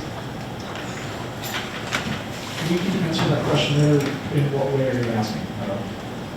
Well, typically, in contracts, there's an amount of insurance, like a general liability, or in this case, there may be other types of insurance because it's complicated and water-related and, impacting the project, where it's like, $20 million or $50 million. I assume that the company would have a policy for all projects that would be available for all projects. But how is that determined? If there are, say, 20 projects and the estimated potential liability, and of course things cost more over time, is $50 million. And then this is another project that gets added onto that. Does your insurance go up to account for new projects such as this? The authority's insurance is sufficient to cover the cost of a complete replacement of the infrastructure, so there would be a loss. And it is representative of each system being added to our authority. We manage the insurance from the perspective of, as we would any cost for the system. They are isolated and it is representative of this particular project where they, even the water and sewer within Rockledge will be separate financially. And so they'll have their own budgets and they'll have their own cost of insurance. And that is set up so that if we have a loss, we're able to manage it. I believe that answers the question. I'm not going to be able to give you a specific number. Okay. But when you say they each individually, you mean the owners of the individual units that will be part of this 36 condo development? Is that who is going to individually be responsible? Through their payment to the authority as the owner and operator of the water and wastewater system, we would manage the insurance for it. Part of our budget, we would pay for insurance necessary to deal with any losses in the system, whether particular structure, treatment, anything downstream. Okay, I just want to, because I can't even see what's going on here. So I don't want this to turn into a back and forth question. It's part of the public hearing. I want you to be able to get your questions out. I'm not giving you time to stand up there and ask a whole lot, so we need to get other people up there as well. So I don't want this one-on-one with you and the applicant and Dutchess County. Okay, so this is a public comment, and I'm asking questions that a whole slew of us, it's not just me, excuse me, let me just finish.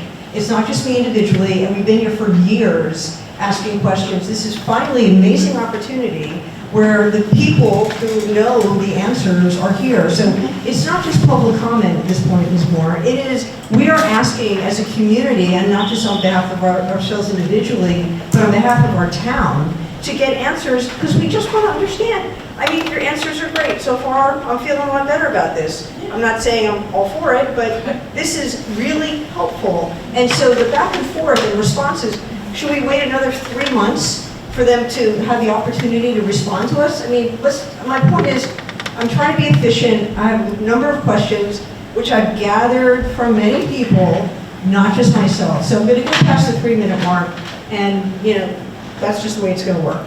So, how many? What other? Let's see.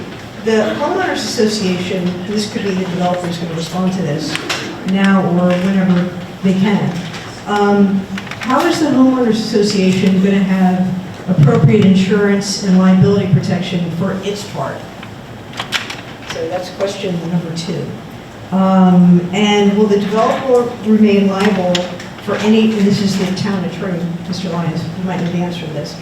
Will the developer remain liable for any damages caused to the town of Rhinebeck and homeowners impacted by treated wastewater release into the intermittent tributary and streams that lead to and eventually reach Fallsburg and become part of Fallsburg Creek, which leads to the Hudson River? What emergency measures will be in place to avoid any sort of release that would in other way otherwise impact negatively any of those areas? And just a question to you, have you handled odors from wastewater treatment plants of this size previously? And how quickly were those remediated? Like, did it take days or weeks? Can they answer? Can I answer the other questions? I will defer to the board answering questions in the future, and so on the particular voter question, which I believe I have been asked and I have answered, the Dutchess County Water and Wastewater has multiple systems where we have voter Could you put the microphone a little closer to your face? You can use that microphone that's sitting right there if it makes it easier. I can hold that. They'll do it too. Oh, actually, you're saying I can go there? You can grab, yeah. Oh, look at that. How's that? Okay, sorry, I'm a soft-spoken person. So the Dutchess County Water Wastewater Authority, as I mentioned before, owns multiple systems that when they came to us, they had odor issues. So Greenfields, Chelsea Cove, Dalton Farms, Tivoli, we worked to mitigate those, and we have the training, we have the knowledge. Typically, it's as the WSP engineers have mentioned, odors are typically from insufficient aeration. They're adding a new blower, they're modifying how it works, so it does deal with the noise that comes with it. They're adding negative pressure treatment with containment over the final stage. We have limited time. Yep. We know all that. No, my question was, how long has it taken you to address the odor issues in situations where an odor does exist? And not just on the property, and not just in the immediate area, because this is going to flow all the way through Rhinebeck to the Hudson River. So it's about the speed and responsiveness that you're just able to provide if there is an odor issue. That's the question. We have operators on call 24/7, and we're able to respond in those times. Different odor issues take more time, some are less. Typically through competent operation of the facility, odors do not occur. Okay, but my question still is, how long historically in other situations where there has been an odor, how long has it taken to address that? Each one is unique. When I think of It's a Greenfields, range, yeah. it can take several days if there's an upset to the system and aeration has been interrupted. Typically, it takes time for the valve to reset. When it comes to other issues that may be related to a gasket that may have failed or a component that may be ordering, relying on a contractor. So again, it takes time, and it may be within a day or two, or it may be several days, a week. It could be more if components are on order. Okay, thank you. So in response to that answer to that question, one of my other questions is the redundancy, which is something that Mike Trimble asked about, like in the summer of '21 when he had a workshop on this. Having a generator, I don't know how many of you were impacted by the tornado or whatever, microblast or whatever they're called, that happened a week ago Sunday. But I live on Ackerhook Road, and there were massive trees that were down.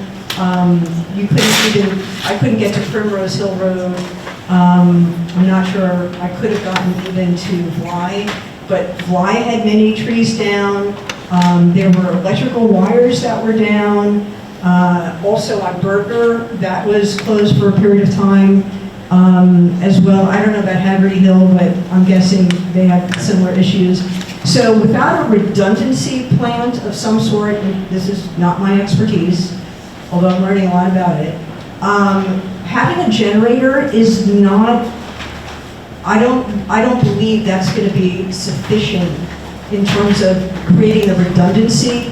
A plant of this size and complexity will necessarily work when we have increasing climate change related disasters that happen, which then impact roads. I mean, it took Central Hudson over a day to get power back to us.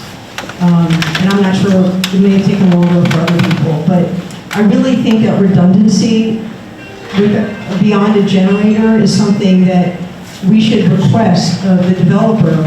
And honestly, for their benefit, I think they should do it as well. I'm just going to try to get to a couple more, and then other people can answer the questions. So the comment from the developer's representative that, well, this is just how, it's just allowed that you can dispose of processed wastewater into existing creeks and rivers.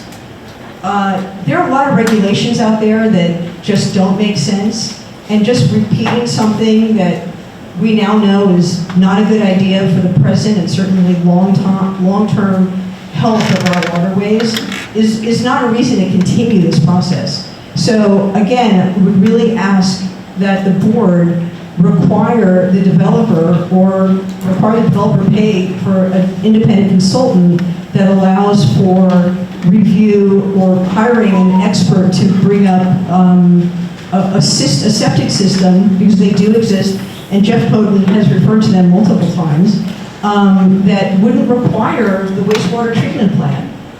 It might even be less expensive in the long run for the developer, and it wouldn't bring up the questions that Delise asked about, well, what about the impact of microplastics and other issues on not just humans, but plants and animals and reptiles and other things in the ecosystem that are all along Fallsburg Creek and flow then into the Hudson and then who knows where, probably Lens, New Jersey someplace. So that's the answer to that complexity.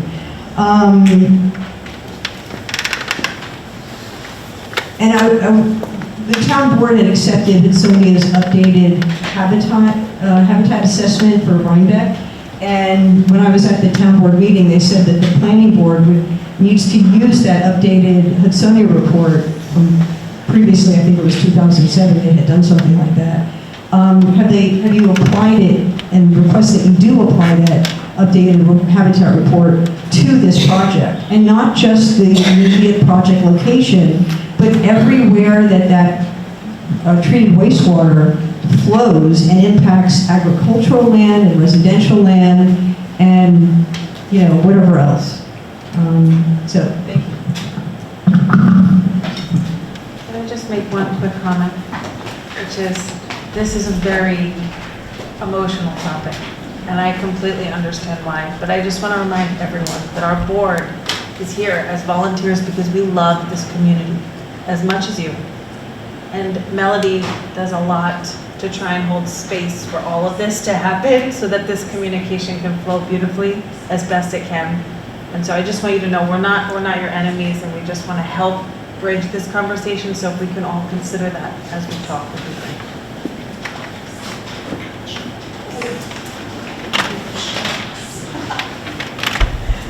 Hi,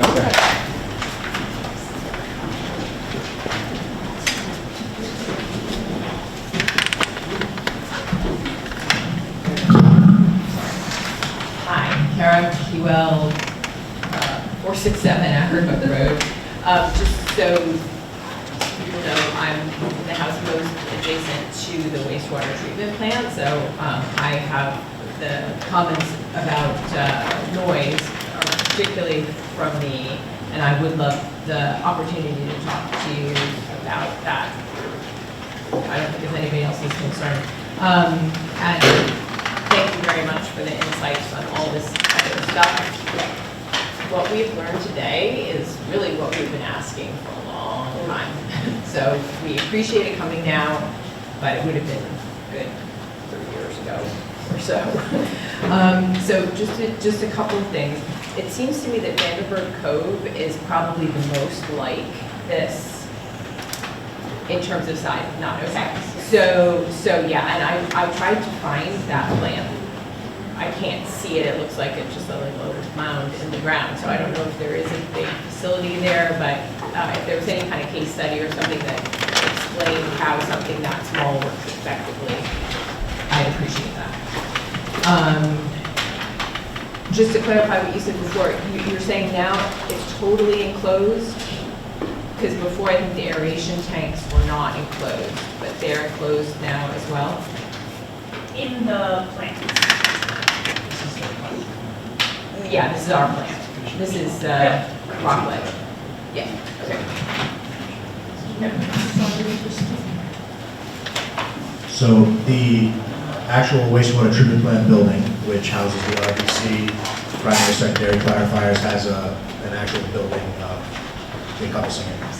There's the aeration tanks, the flow equalization tanks, and the sludge tanks are an exterior to the main building, but they do have what I call a makeshift cover over them now that's failing. And as part of the design, we're replacing it, and it will then be enclosed. But not in the building, just covered. It's going to be a timber frame walls with a roof. Oh, okay, thank you. So it's fully enclosed with Yeah, walls in it? and actually, it's a FRP, fiber reinforced fiberglass built Stands for building. it. Yeah. Well, do you want to? Oh, sure. In addition to the structure enclosing the open top tank, and there's two open top tanks, which are the flow equalization tank and the sludge storage tank. Additionally, there'll be a building over this, which will be maintained with a slight negative pressure in the atmosphere. So a blower system will maintain a negative pressure within that structure, and that goes to a GAC, granulated activated carbon control system, which absorbs odorous compounds. So doing that and aerating the raw wastewater, we expect to maintain very good. It is a very well-established method of control. Thank you very much. I'm a quick learner. Question number 2 was about the Vanderburg Cove wastewater treatment plant, and whether or not it was a good analog for Rockledge. In size, it is a similar number of customers, but it is not a very similar technology. It uses a system called BioClear, which is a trickling filter system, and it has some tanks and whatnot, but it's a very different technology. A good simile for the Rockledge wastewater treatment plant of the Greenfield system, which I mentioned, Chelsea Cove, the Dalton Farm system. Those are ones where we have done improvements over time or are similar with the same rotating biological contact with our RBC and other tanks before. They may differ in some ways, but they are representative technologies. It's a tried and true technology set with blowers and whatnot, so we're highly confident in that. So just wanted to answer that piece. And is this new model for this plant very different than what was set up before, or is it just sort of the new version of the existing plant? You mean Rockledge? The technology, yeah, Rockledge. I think I would defer to the WSP people, but I believe it was a similar technology that's being implemented there will change. I'm getting our heads on it so they can confirm. Thank you. Thank you. And then, just an idea of the cost to operate this. It's interesting that you impose the tax on the homeowners, so it's not, the HOA doesn't collect it from the homeowners and then give you a portion. You go to each individual directly, which is good. How can you give us an idea of what it costs to operate and do capital improvements over the time? I mean, how much of a burden is that on a household?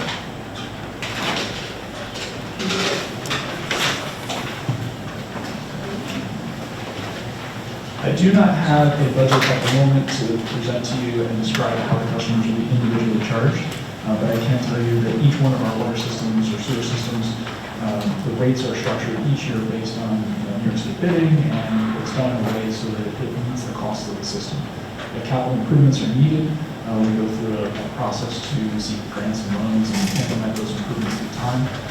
I've been an integral part of many improvements such as that with the authority. So although I do not have a budget to give to you today, I will tell you what the typical cost per single family home would be. We are very focused on those costs and making sure that they are reasonable but commensurate with the cost of operation in an appropriate manner, meeting both the customer's needs, the adjacent properties, and also the input towards the environment. So the homeowners traditionally are not overwhelmed by the cost of this. Each system will be unique. In this particular case, there are no capital costs coming with the system, so we're talking about just operation and maintenance. This is a pretty standard facility. Representative, the developer is going to do a considerable amount of improvement to the system to meet the needs, and carrying the system forward for many years should be a low bar. So I can't speak to what the rates will be at this time, but that is something interesting in the future.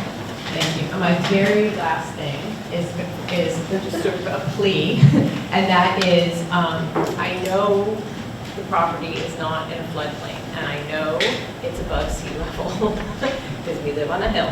So, but the water on the Rockledge side of the street now comes up to the level of the street when we have these heavy rains. So whether or not that floods buildings or whatever, that wetland, not the big wetland, but I think it's wetland G or H, the little one behind the chapel, gets really, really wet. So just to let you know that that happens regularly recently. And also, we all lost tons of trees last weekend, including a lot around the area where the wastewater treatment plant is.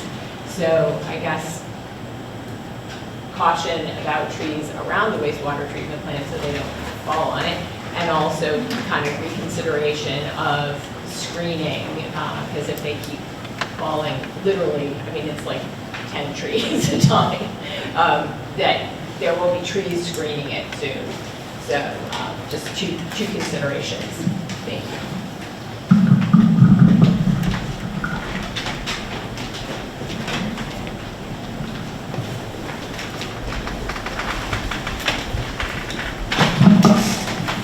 I'm Kelly Sherrod, 323 Akron Road. My first comment is to the board. I know a lot of times it feels really combative, but if you notice, we're having a back and forth, and we're getting answers to the questions that we have been asking in writing, in these meetings, for years. So maybe you might want to consider having a little more openness in some of these big projects so that people can ask questions and get answers, not from people hired by the people trying to get the project, but by the experts that can answer our questions. Other than that, I appreciate you guys all being here. I volunteer for a lot of stuff. I know it's not always fun, but that's what you've chosen to do. My comment also is, I have a question for Mr. Kemp. Last meeting that we had, I saw you write down my question. What are all the parking spaces around the storage unit for? There's like 23 It's just ancillary parking For what, though? It's a It storage exists. unit. It exists there now, and we're just leaving it there for people who pull up. But there are not going to be offices in there? No, it's storage.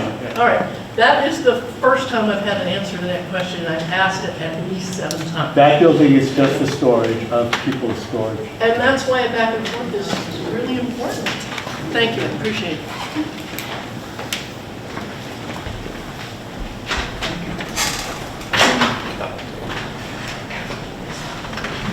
Hi, I'm Patty Lysell, I live at 220 Bly Road.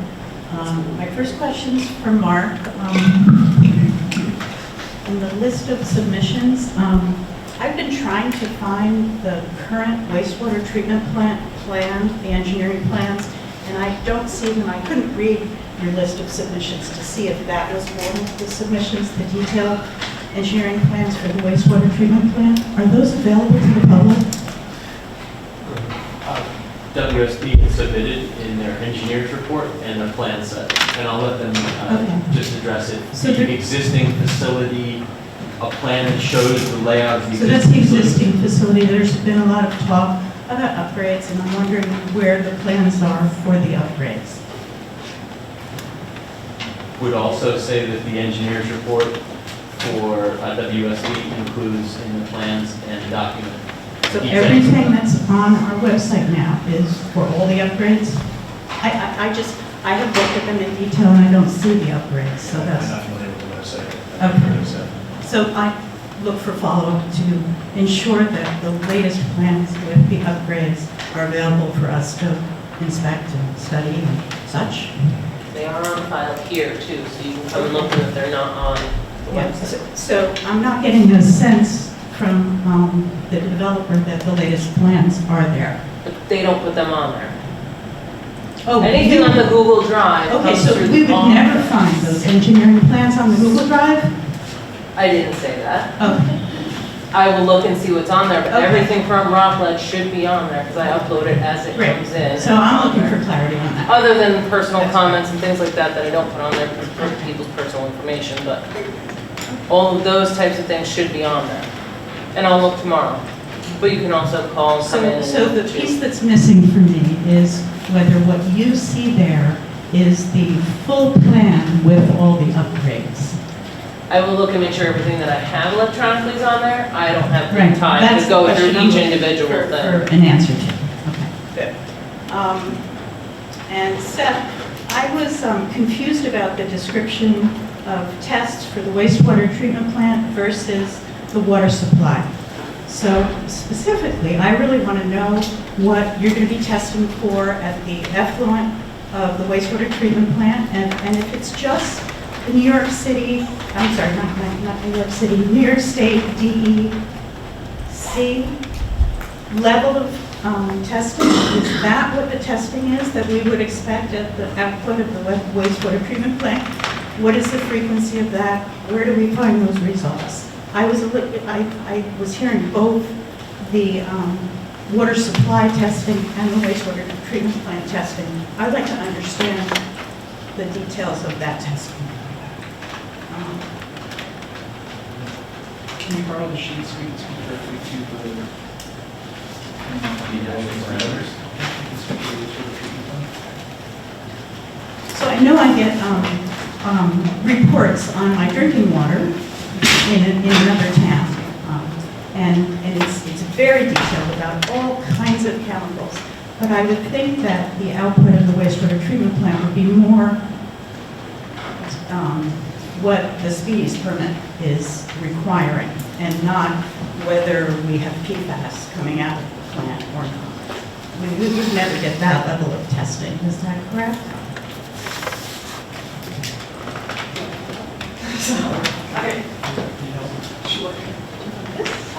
Okay, yeah.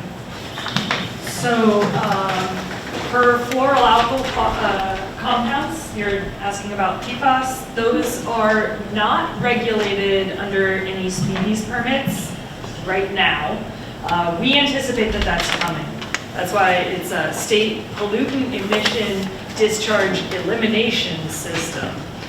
They're looking to, over time, bring our limits down and down and down, add new limits. Right now, PFAS is the focus of the unregulated contaminants monitoring rule, UCMR 5, it's the 5th version. We've participated in UCMR testing at a couple of our facilities. It's randomly assigned. So they don't make every species permitted facility in the country, or well, in the state, do it. Their national pollution elimination discharge elimination system permits elsewhere in the country, not everywhere has a state issued permit. But right now, there are no limits. We would not be testing for that unless specifically directed to by a regulatory agency because it's extremely expensive. But we would if directed.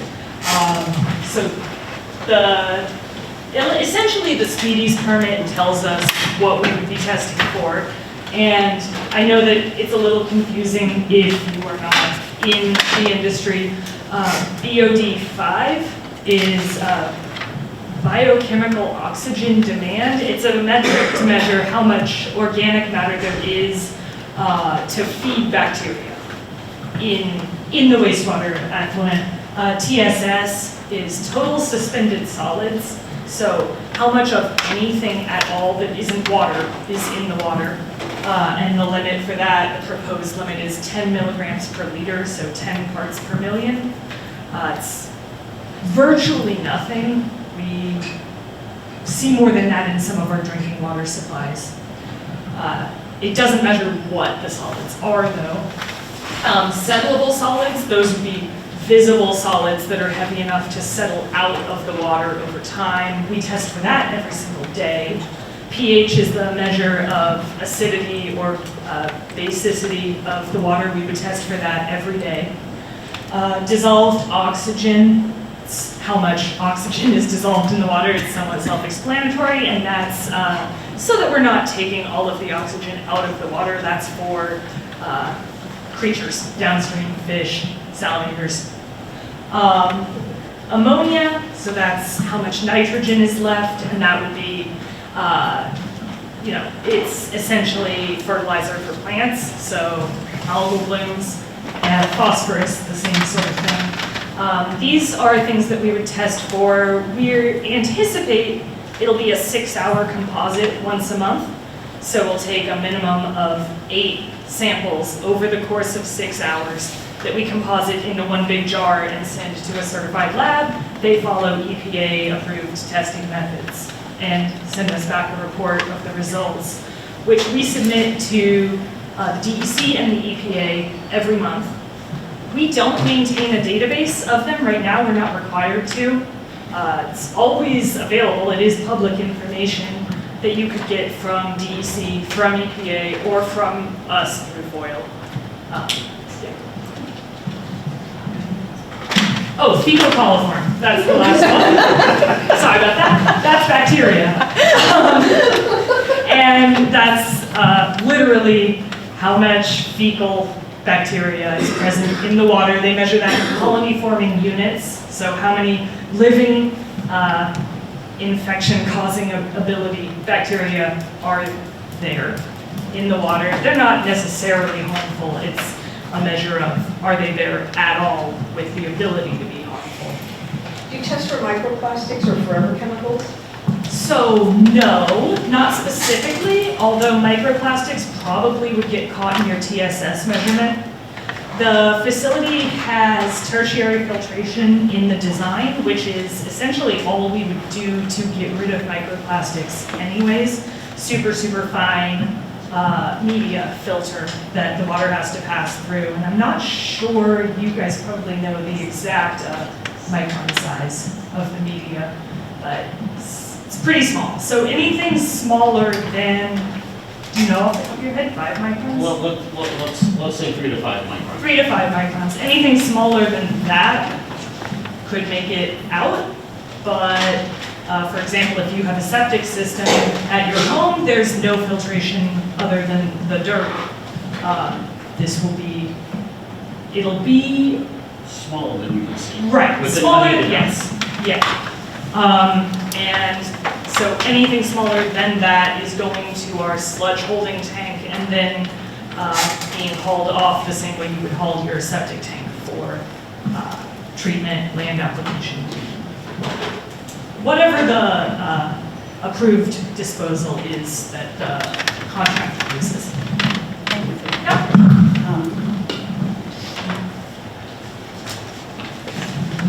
So my reason for asking that is because it seems that all the chemicals and all the new regulations would take years for us to see a change in. So 4 years, any of the things that we know are poisonous are going to be going into the wetlands and into the dry stream bed. So I just want us all to acknowledge that up front because it seems like a sin to me. I would also ask if you would, Seth addressed in his answer the town code. And in my reading of the town code, it reads to me as if new construction water treatment plant is disallowed. So I'd like to request some clarity on that. Is that your reading? That new wastewater treatment for new construction is a disallowed activity? That's the reading that I get, but I could be dead wrong. My last questions are for the Dutchess County Wastewater Agency.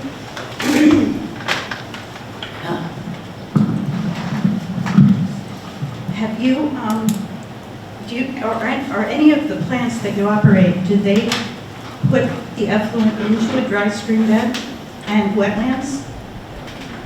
You do have that situation? We're nodding yes. Yeah, sorry. Yes, I see that they're answering yes. And we talked a lot about mishaps and emergencies and things that can go wrong. Does raw effluent wind up in the outflow ever? And can you address that? How much winds up in the outflow? How do you mitigate that? Because things go wrong, and it's going to be some time before you figure out something's going wrong. You know, a grinder might back up. You know, I don't know what could happen, but that's a general question. I could perhaps speak to that. Great. Thanks. Well, in terms of equipment redundancy, many of the important process components are redundant. In other words, we never installed one pump. We installed 2 pumps or 3 pumps that are in parallel or identical units of equal capacity. So we're planning ahead in terms of equipment redundancy. For example, disinfection. There's always 2 disinfection units available. Should one fail, any one unit can still conduct effective disinfection. Additionally, in the event, we have a commercial duty generator there that's not a home generator. It's a commercial continuous run critical power unit. Very reliable. Thirdly, we do have, as I mentioned, equalization tanks for equalization. Worst case scenario of power, that tank begins filling up, and that can be dewatered by a subcontractor easily. Finally, there is, without a deliberate effort that would take time, there is no way to bypass the treatment processes that are happening inside this plant. It theoretically could be done. It would take a deliberate effort by somebody with a bad intent to do that. So under normal operations, we cannot discharge untreated wastewater into the creek. It just technically it's not possible given the process control of the plant.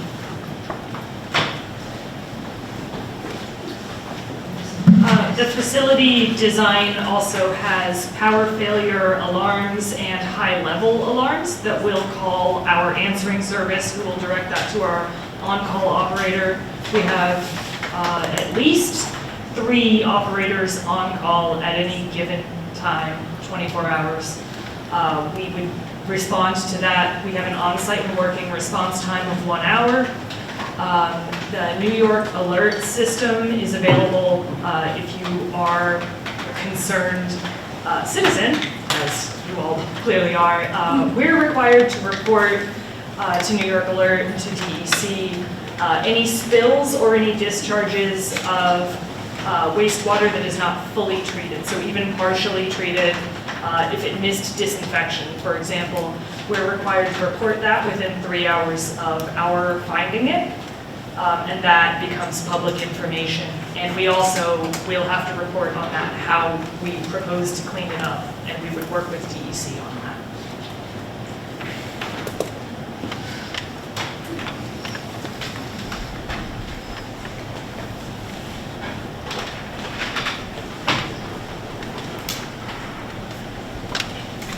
Jeff Bowden again, 15 Acton Road. Just a point of clarification. Linda, thank you for referencing me before, but what I had said to Linda was if there were advanced wastewater treatment systems that result in zero discharge, either they reclaim black water, which is all the water coming out of a facility, or gray water, which is water like used for washing, hand washing, washing machines, and that does not have to be discharged because it can be used for other functions within the facility. So there is that possibility if indeed the requirements of discharge into an stream are so onerous and there's a tremendous amount of cost. These are other options for the developer, which would give the community much more comfort, knowing that there was not a wastewater stream going into our critical resource. So that those technologies, I mentioned this in the last meeting as well, those technologies are available, they're cost effective. There are many other developments that use such technologies, including in Battery Park City in New York City, where these technologies have been used for at least 10 years now. Thank you. And by the way, very much appreciate your attention to this issue. And also all of your presentations.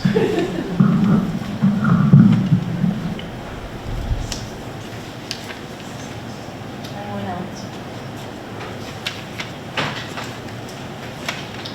If there's nothing more regarding water and sewer, I'd like to move into the portion of the meeting where, excuse me, I'm forgetting.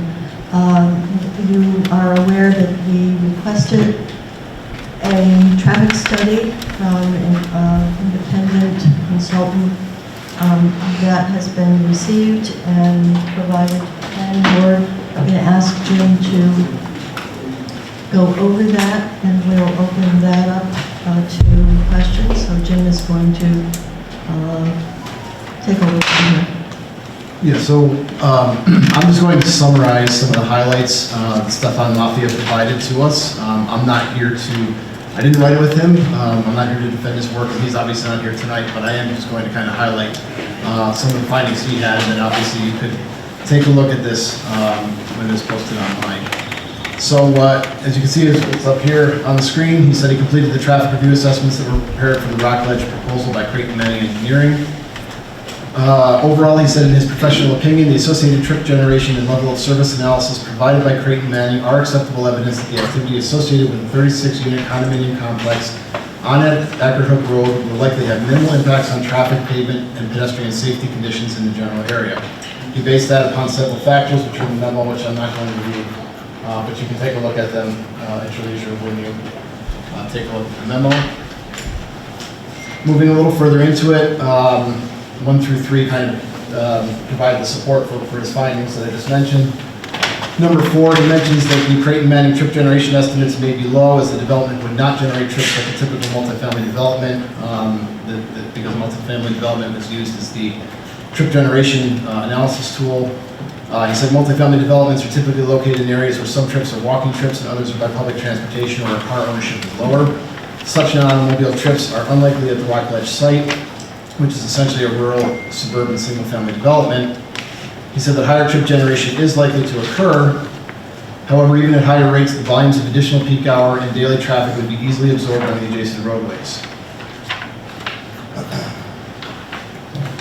He then stated, number 5, that the Creighton Manning Environmental Quality Summary was based on a now 42-year-old ITE journal article. The article, How Much Traffic is Too Much Traffic, by Salem Spitz, was published in May of 1982 and is based on an analytical approach the author admitted was very subjective matter and required extensive pragmatic study for validation. He then stated that there is relevant reference that can be applied here. It's the AASHTO publication titled Guidelines for Geometric Design of Very Low Volume Local Roads. ADT less than or equal to 400, dated 2001. In that publication, AASHTO presents guidelines for the design of very low volume roadways, i.e. those that are less than 400 vehicles per day. From the perspective of very low volume roadways, the area's local roads would be considered acceptable in accommodating the incremental trips from the proposed project. And then he lays out some of the ideas and expectations that would go along with that type of assessment. Talking about the site itself, and then stated at the end of this section that I conclude that in the neighborhood surrounding Rock Ledge, residential growth and new traffic on the scale proposed by the developer would be expected and reasonable and would not have negative adverse impacts on the adjacent roadways. He then provided some other considerations, just about, I think we could call it the general area, not necessarily specific to the site. And those were that he noted that there are numerous locations on all the area roadways where there are horizontal and vertical curves with limited sight distances. However, the accident history, which he did note previously that I did not go through, would suggest that those geometric issues are not particularly unsafe. However, in his opinion, they should be assessed for possible implementation of several simple low-cost treatments similar to the one that's already been provided in the area at the sharp curve on Haggerty Hill Road near Primrose Hill, shown in the photo here, which is the yellow signage. Essentially, as an advisory sign to tell traffic to slow down. He then goes on to say he would recommend the treatments be considered by the town for implementation along Anchor Hook Road with the cooperation of the developer as needed. He talked about pedestrian and bicycle traffic, talked about the developer's proposal, including the conceptual pedestrian walkway along the site's eastern frontage, which is the west side of Anchor Hook Road. He said as presented, it would be outside the edge of the pavement for most of its length, but would have a section that diverts onto Anchor Hook Road. He would not recommend that concept, but would encourage the developer to consider what would be necessary to keep all walkway traffic, I guess, off of Anchor Hook Road, and possibly provide a revised walkway alignment for review. So that is a very high-level kind of review of his findings. Again, we can provide support for all of those in the memo, which will be made available for everyone to read. And that'll open it up to the board. But again, I didn't write it. I can try and answer some questions if you have them, but I'm not a traffic engineer. John, do you have any comments? No. Any questions?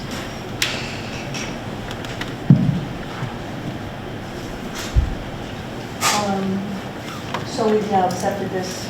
This will go up at tomorrow?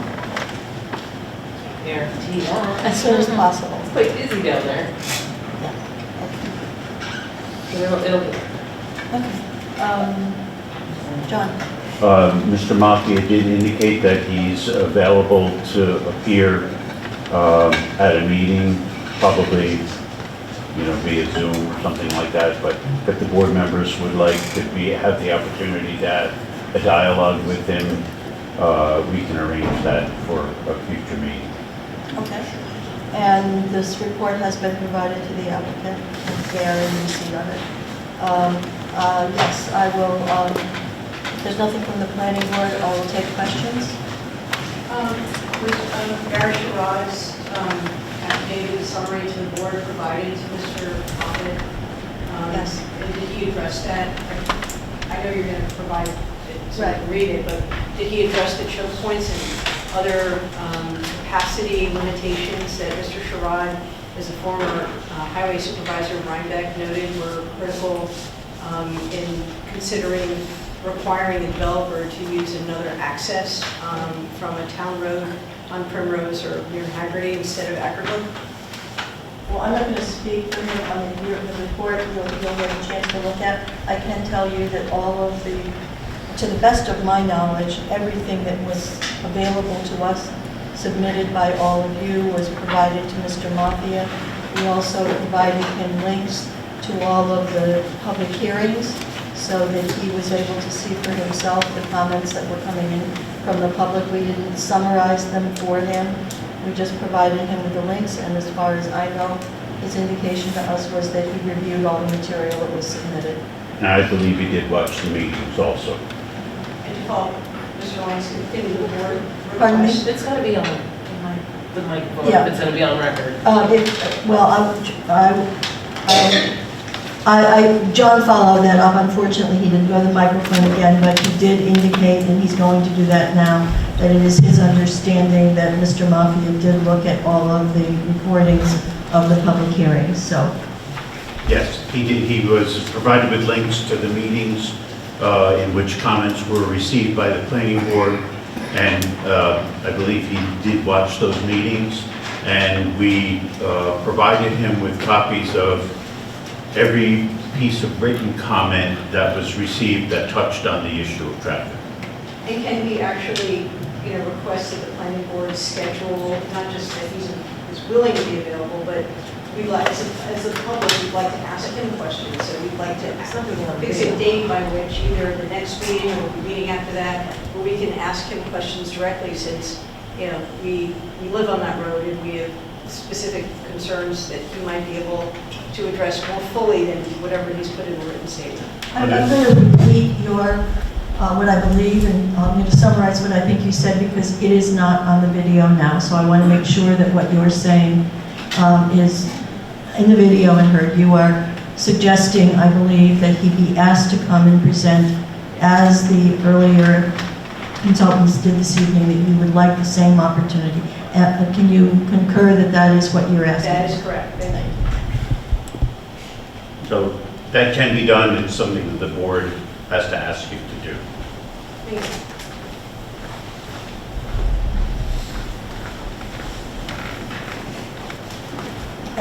Anything else?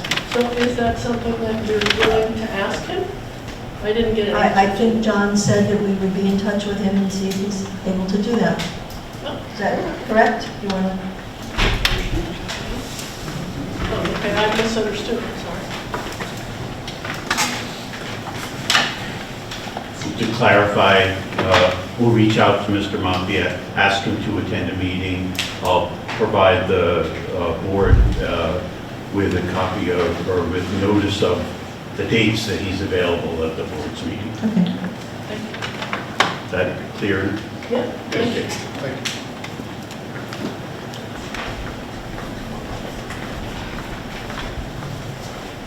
Yeah, I just make a suggestion to the neighbors that we review the report and see and write up our questions, present them, and request the meeting in that order, so that we know what we're asking.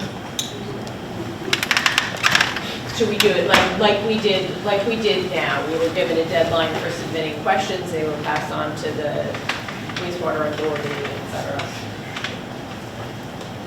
Yeah, that's definitely something that can be done, and it actually would be helpful because the board can provide those questions to Mr. Mafia before he appears at the meeting, and it will help him be prepared to discuss probably in a more in-depth way the responses to your questions.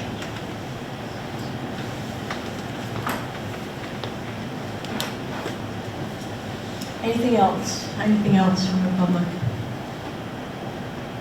Mark, is there anything? No. Yes, I intend to say something. Okay. No. I think so.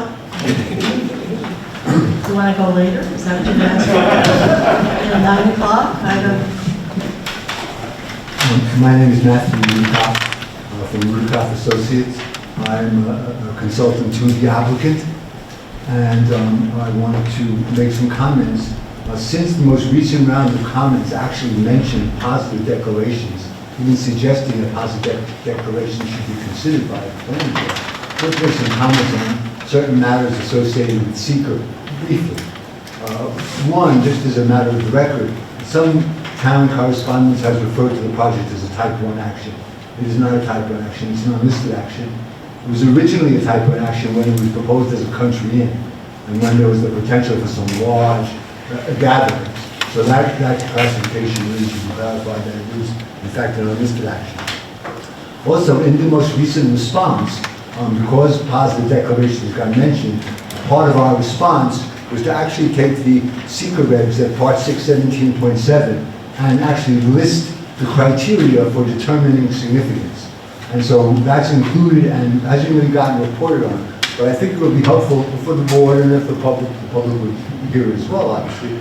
But listing the criteria, I know the board is aware of them, I think it calls into focus some of the comments that are being made as it relates to secret decision making. So the criteria that are supposed to be used to make a determination of significance and to make a positive declaration, one or more significant adverse impacts needs to be identified as the basis for that positive declaration. The criteria are that whether or not there is a substantial, significant adverse change in air, water, noise, solid waste, erosion, or traffic. Now, in traffic, I just wanted to point out that in Mr. Mafia's report, there were a couple of other aspects that Jim alluded to, but maybe draw the idea that it's a physical impossibility that there is a significant adverse environmental impact, because there's one car approximately every 2 minutes. And Mr. Mafia actually used the word that would be barely perceptible change in the amount of traffic. In the checking of the accident history, there were 3 accidents in the past 3 years, but there were no physical injuries and there was no pedestrians involved in those accidents. So those are just 2 aspects of the traffic. The next criteria is that there is no substantial damage to vegetation, fauna, protected species, or their habitat. And it's clear from the habitat assessment, which was prepared by Dr. Joseph Bridges, who's a research associate of Hudsonia over many years. There's a complete avoidance of all of the sensitive resources, of the primary habitats, so that there is just no substantial impact to those natural resource issues. The other factors are that there be a material conflict with the town's plans or ordinances or laws. And it's clear that there is no conflict in the sense of this being a permitted use in the RC5 zone, and it's even less likely to be significant adverse impact in light of the extensive investment being made in restoring the natural resources that the town has gone to such great lengths to protect and to plan for and to create ordinances specifically to provide for the kind of circumstances which will allow for the adaptive reuse of these resources. The next aspect related to that is that for determining a positive declaration is that there be a substantial adverse change in the historic or archaeological or aesthetic resources of the community. Even with regard to aesthetic resources, we've had Mr. Birnbaum up and have in fact incorporated many of his visual concerns. There'd be major changes, again, a significant criteria is there'd be major changes in energy use, in creating a health hazard, the way land is used in light of the zoning, attraction of large numbers of people, which is why when we heard initially back years ago about the potential for traffic being dramatic because of there being large numbers of people that can come to an event, we changed the project to avoid those kinds of impacts. The last aspect of making a positive declaration is that if there are 2 significant impacts that they cumulative, if there are 2 impacts which are in of themselves not significant, combined, they might in fact create a circumstance. So those are really those issues on the traffic. But SEQR is really great because what SEQR also does is it gives the lead agency, applicants, the public, some guidance on what significance is a qualitative thing, and it actually uses that language in SEQR regulations. And so in the SEQR regulations, it actually states that, the SEQR handbook states that reasonableness is a primary concern in terms of the kinds of issues that are being considered. And that the reasonableness is not just a speculative concern. It's not just a worry that someone has, although it's certainly appropriate for the board to address those in the way that they have, but a speculative issue that is not backed up by some scientific evidence, that there isn't some basis in reality, that it's just a concern that someone might have, that is really not a secret issue that warrants any additional extensive environmental investigation beyond the basic reports and studies and state of the art that's done relative to assessing those kinds of impacts in this matter.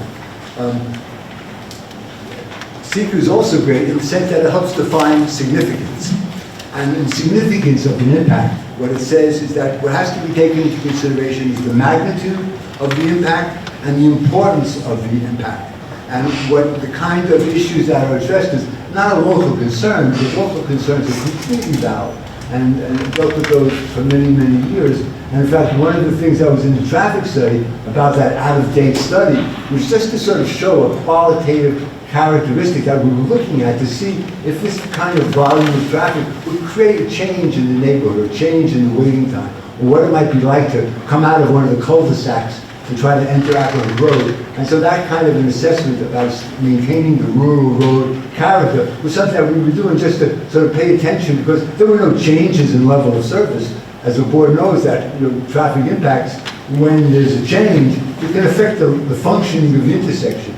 Certainly on this road and the amount of traffic that's being generated, one car every 2 minutes, there's no real change in how these intersections are going to function. So we try to incorporate that kind of thing. But in terms of magnitude and importance of potential impacts, it's the number of people that are affected. So certainly there are neighbors, and those are real. But in terms of the substantial adverse impact, numbers of people mean numbers of people, not just a certain number of individuals. Although those concerns really need to be addressed up to a reasonable degree. But it's number of people, it's the geographic scope of the impact in terms of how large an area the impact might concern. It's the sensitivity of the resources. And so intermittent stream certainly is worthy of paying attention to, but there's nothing that can be done on that other than use existing science and the existing regulations which govern the use of an intermittent stream.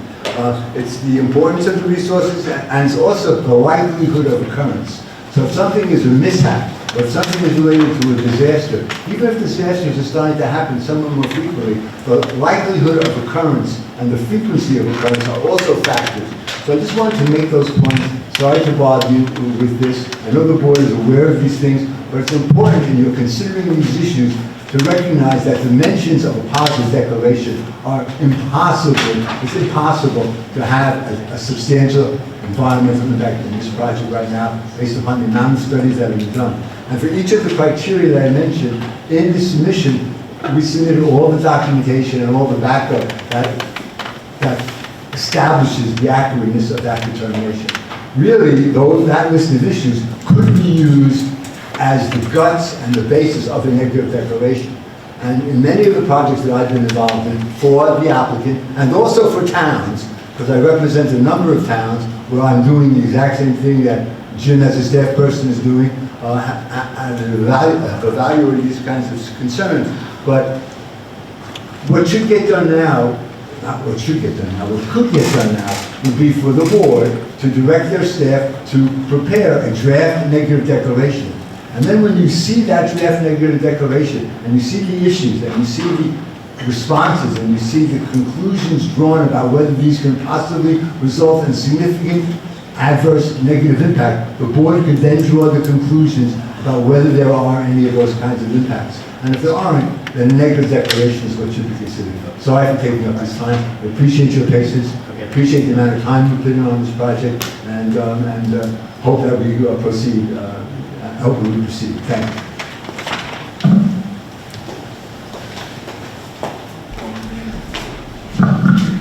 So Jennifer Grossman is the attorney for many of us in this room and many people who are not in this room, and she has provided the board with a very thorough and detailed assessment as to why positive declaration should be issued.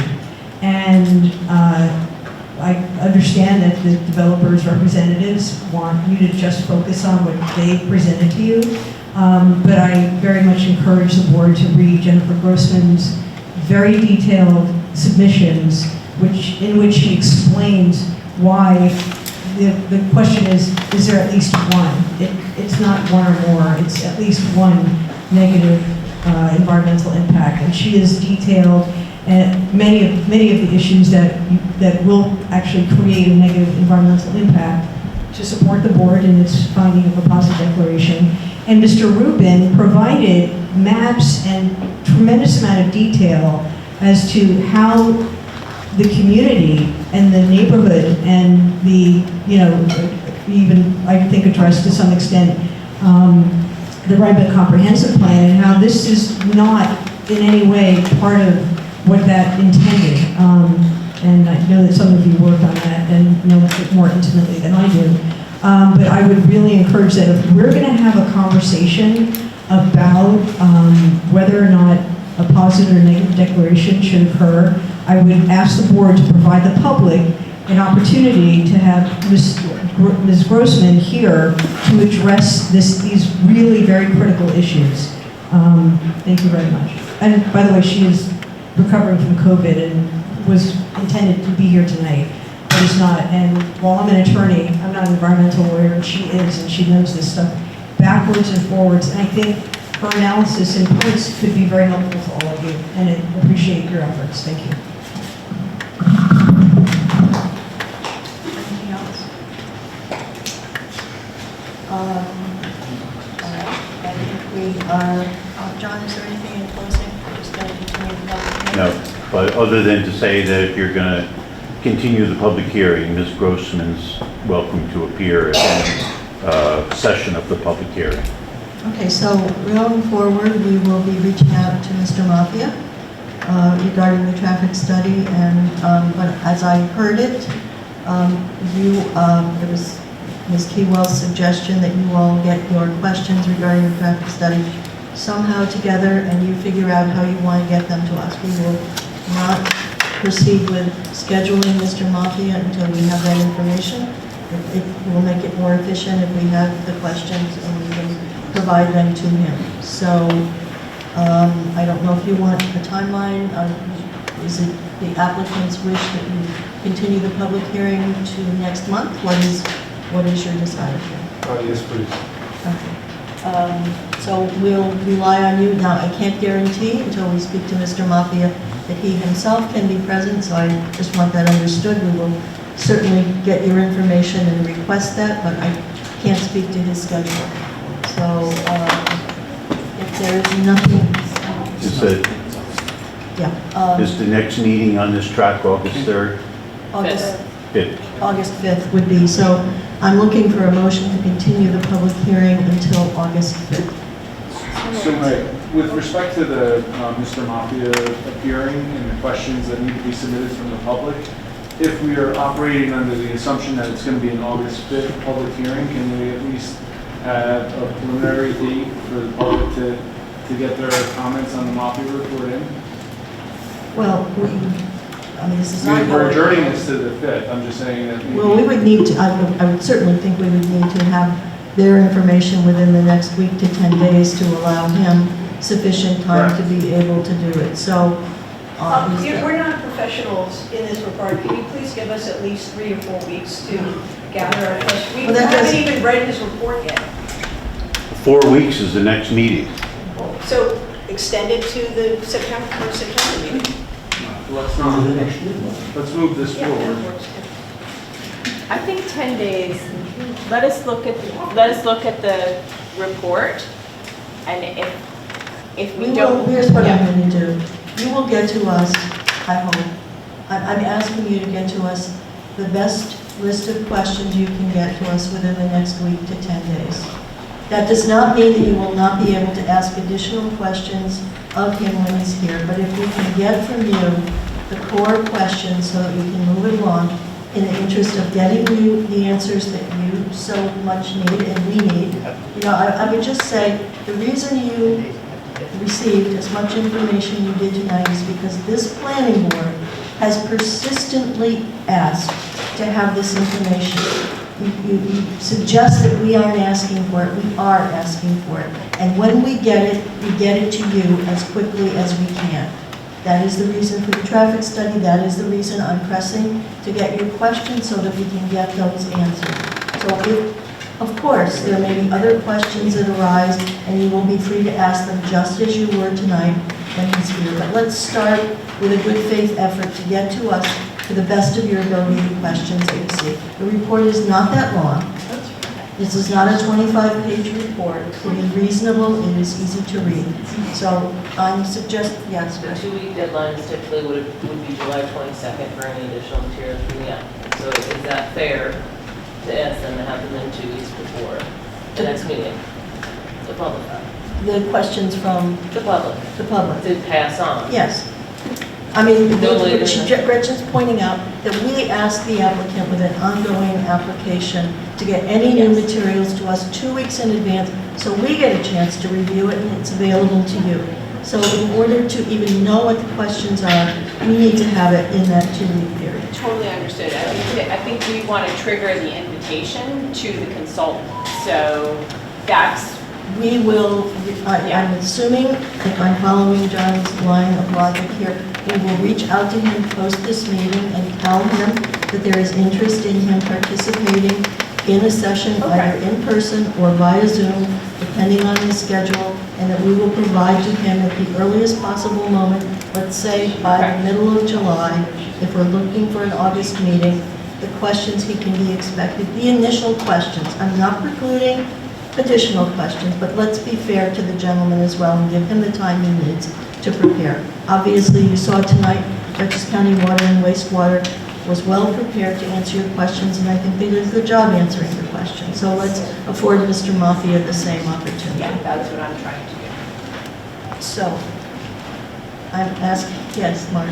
Oh, sorry to interrupt, Melody. Just one question regarding the next meeting, and with regard to attendance by WSP for water supply and wastewater treatment, and also the Dutchess County Water and Wastewater Authority. Would you like their attendance at the next meeting? Mark is asking, because he's not at the microphone, so let me repeat. It's okay. Could they do it? Well, I'll repeat it, and if I'm wrong, you can stop me. Mark is asking if there's an interest in having WSP and Dutchess County Water and Wastewater present at the next meeting as well. I don't know at this point myself. I guess I would ask if there's outstanding questions, you might address them in the same way. I don't want to just keep bringing people in to continue the question. John, any? It's up to the board, you know, and Anyone on the board feel that it's critical? My mic's set. I'll say that I think any additional questions could be submitted, and I don't think it's necessary. So if any additional questions, we can provide written response to those After this stuff. So everybody over, Consultants and- other planning board members, do you agree with Sean? We're gonna run out of chairs, Madam Representatives. As long as you have your check. Yeah. I think at this point that if there are other questions that were not addressed tonight, or there's clarification on the questions that were, please, audience, public, I don't know if you work through one person, but whatever, you're free at any time to submit your questions in writing, get them to Gretchen. I encourage you to get them in within that 2-week period so that we can provide them to the people who will be responsible for answering. Thank you. May I have a motion to continue the public hearing until August 5th? Motion, please. Delise, second. Second. Sean, all those in favor? Aye. Aye. Opposed, abstentions? There being no other business before us, may I have a motion to adjourn? Second. All those in favor? Aye. Opposed, abstentions?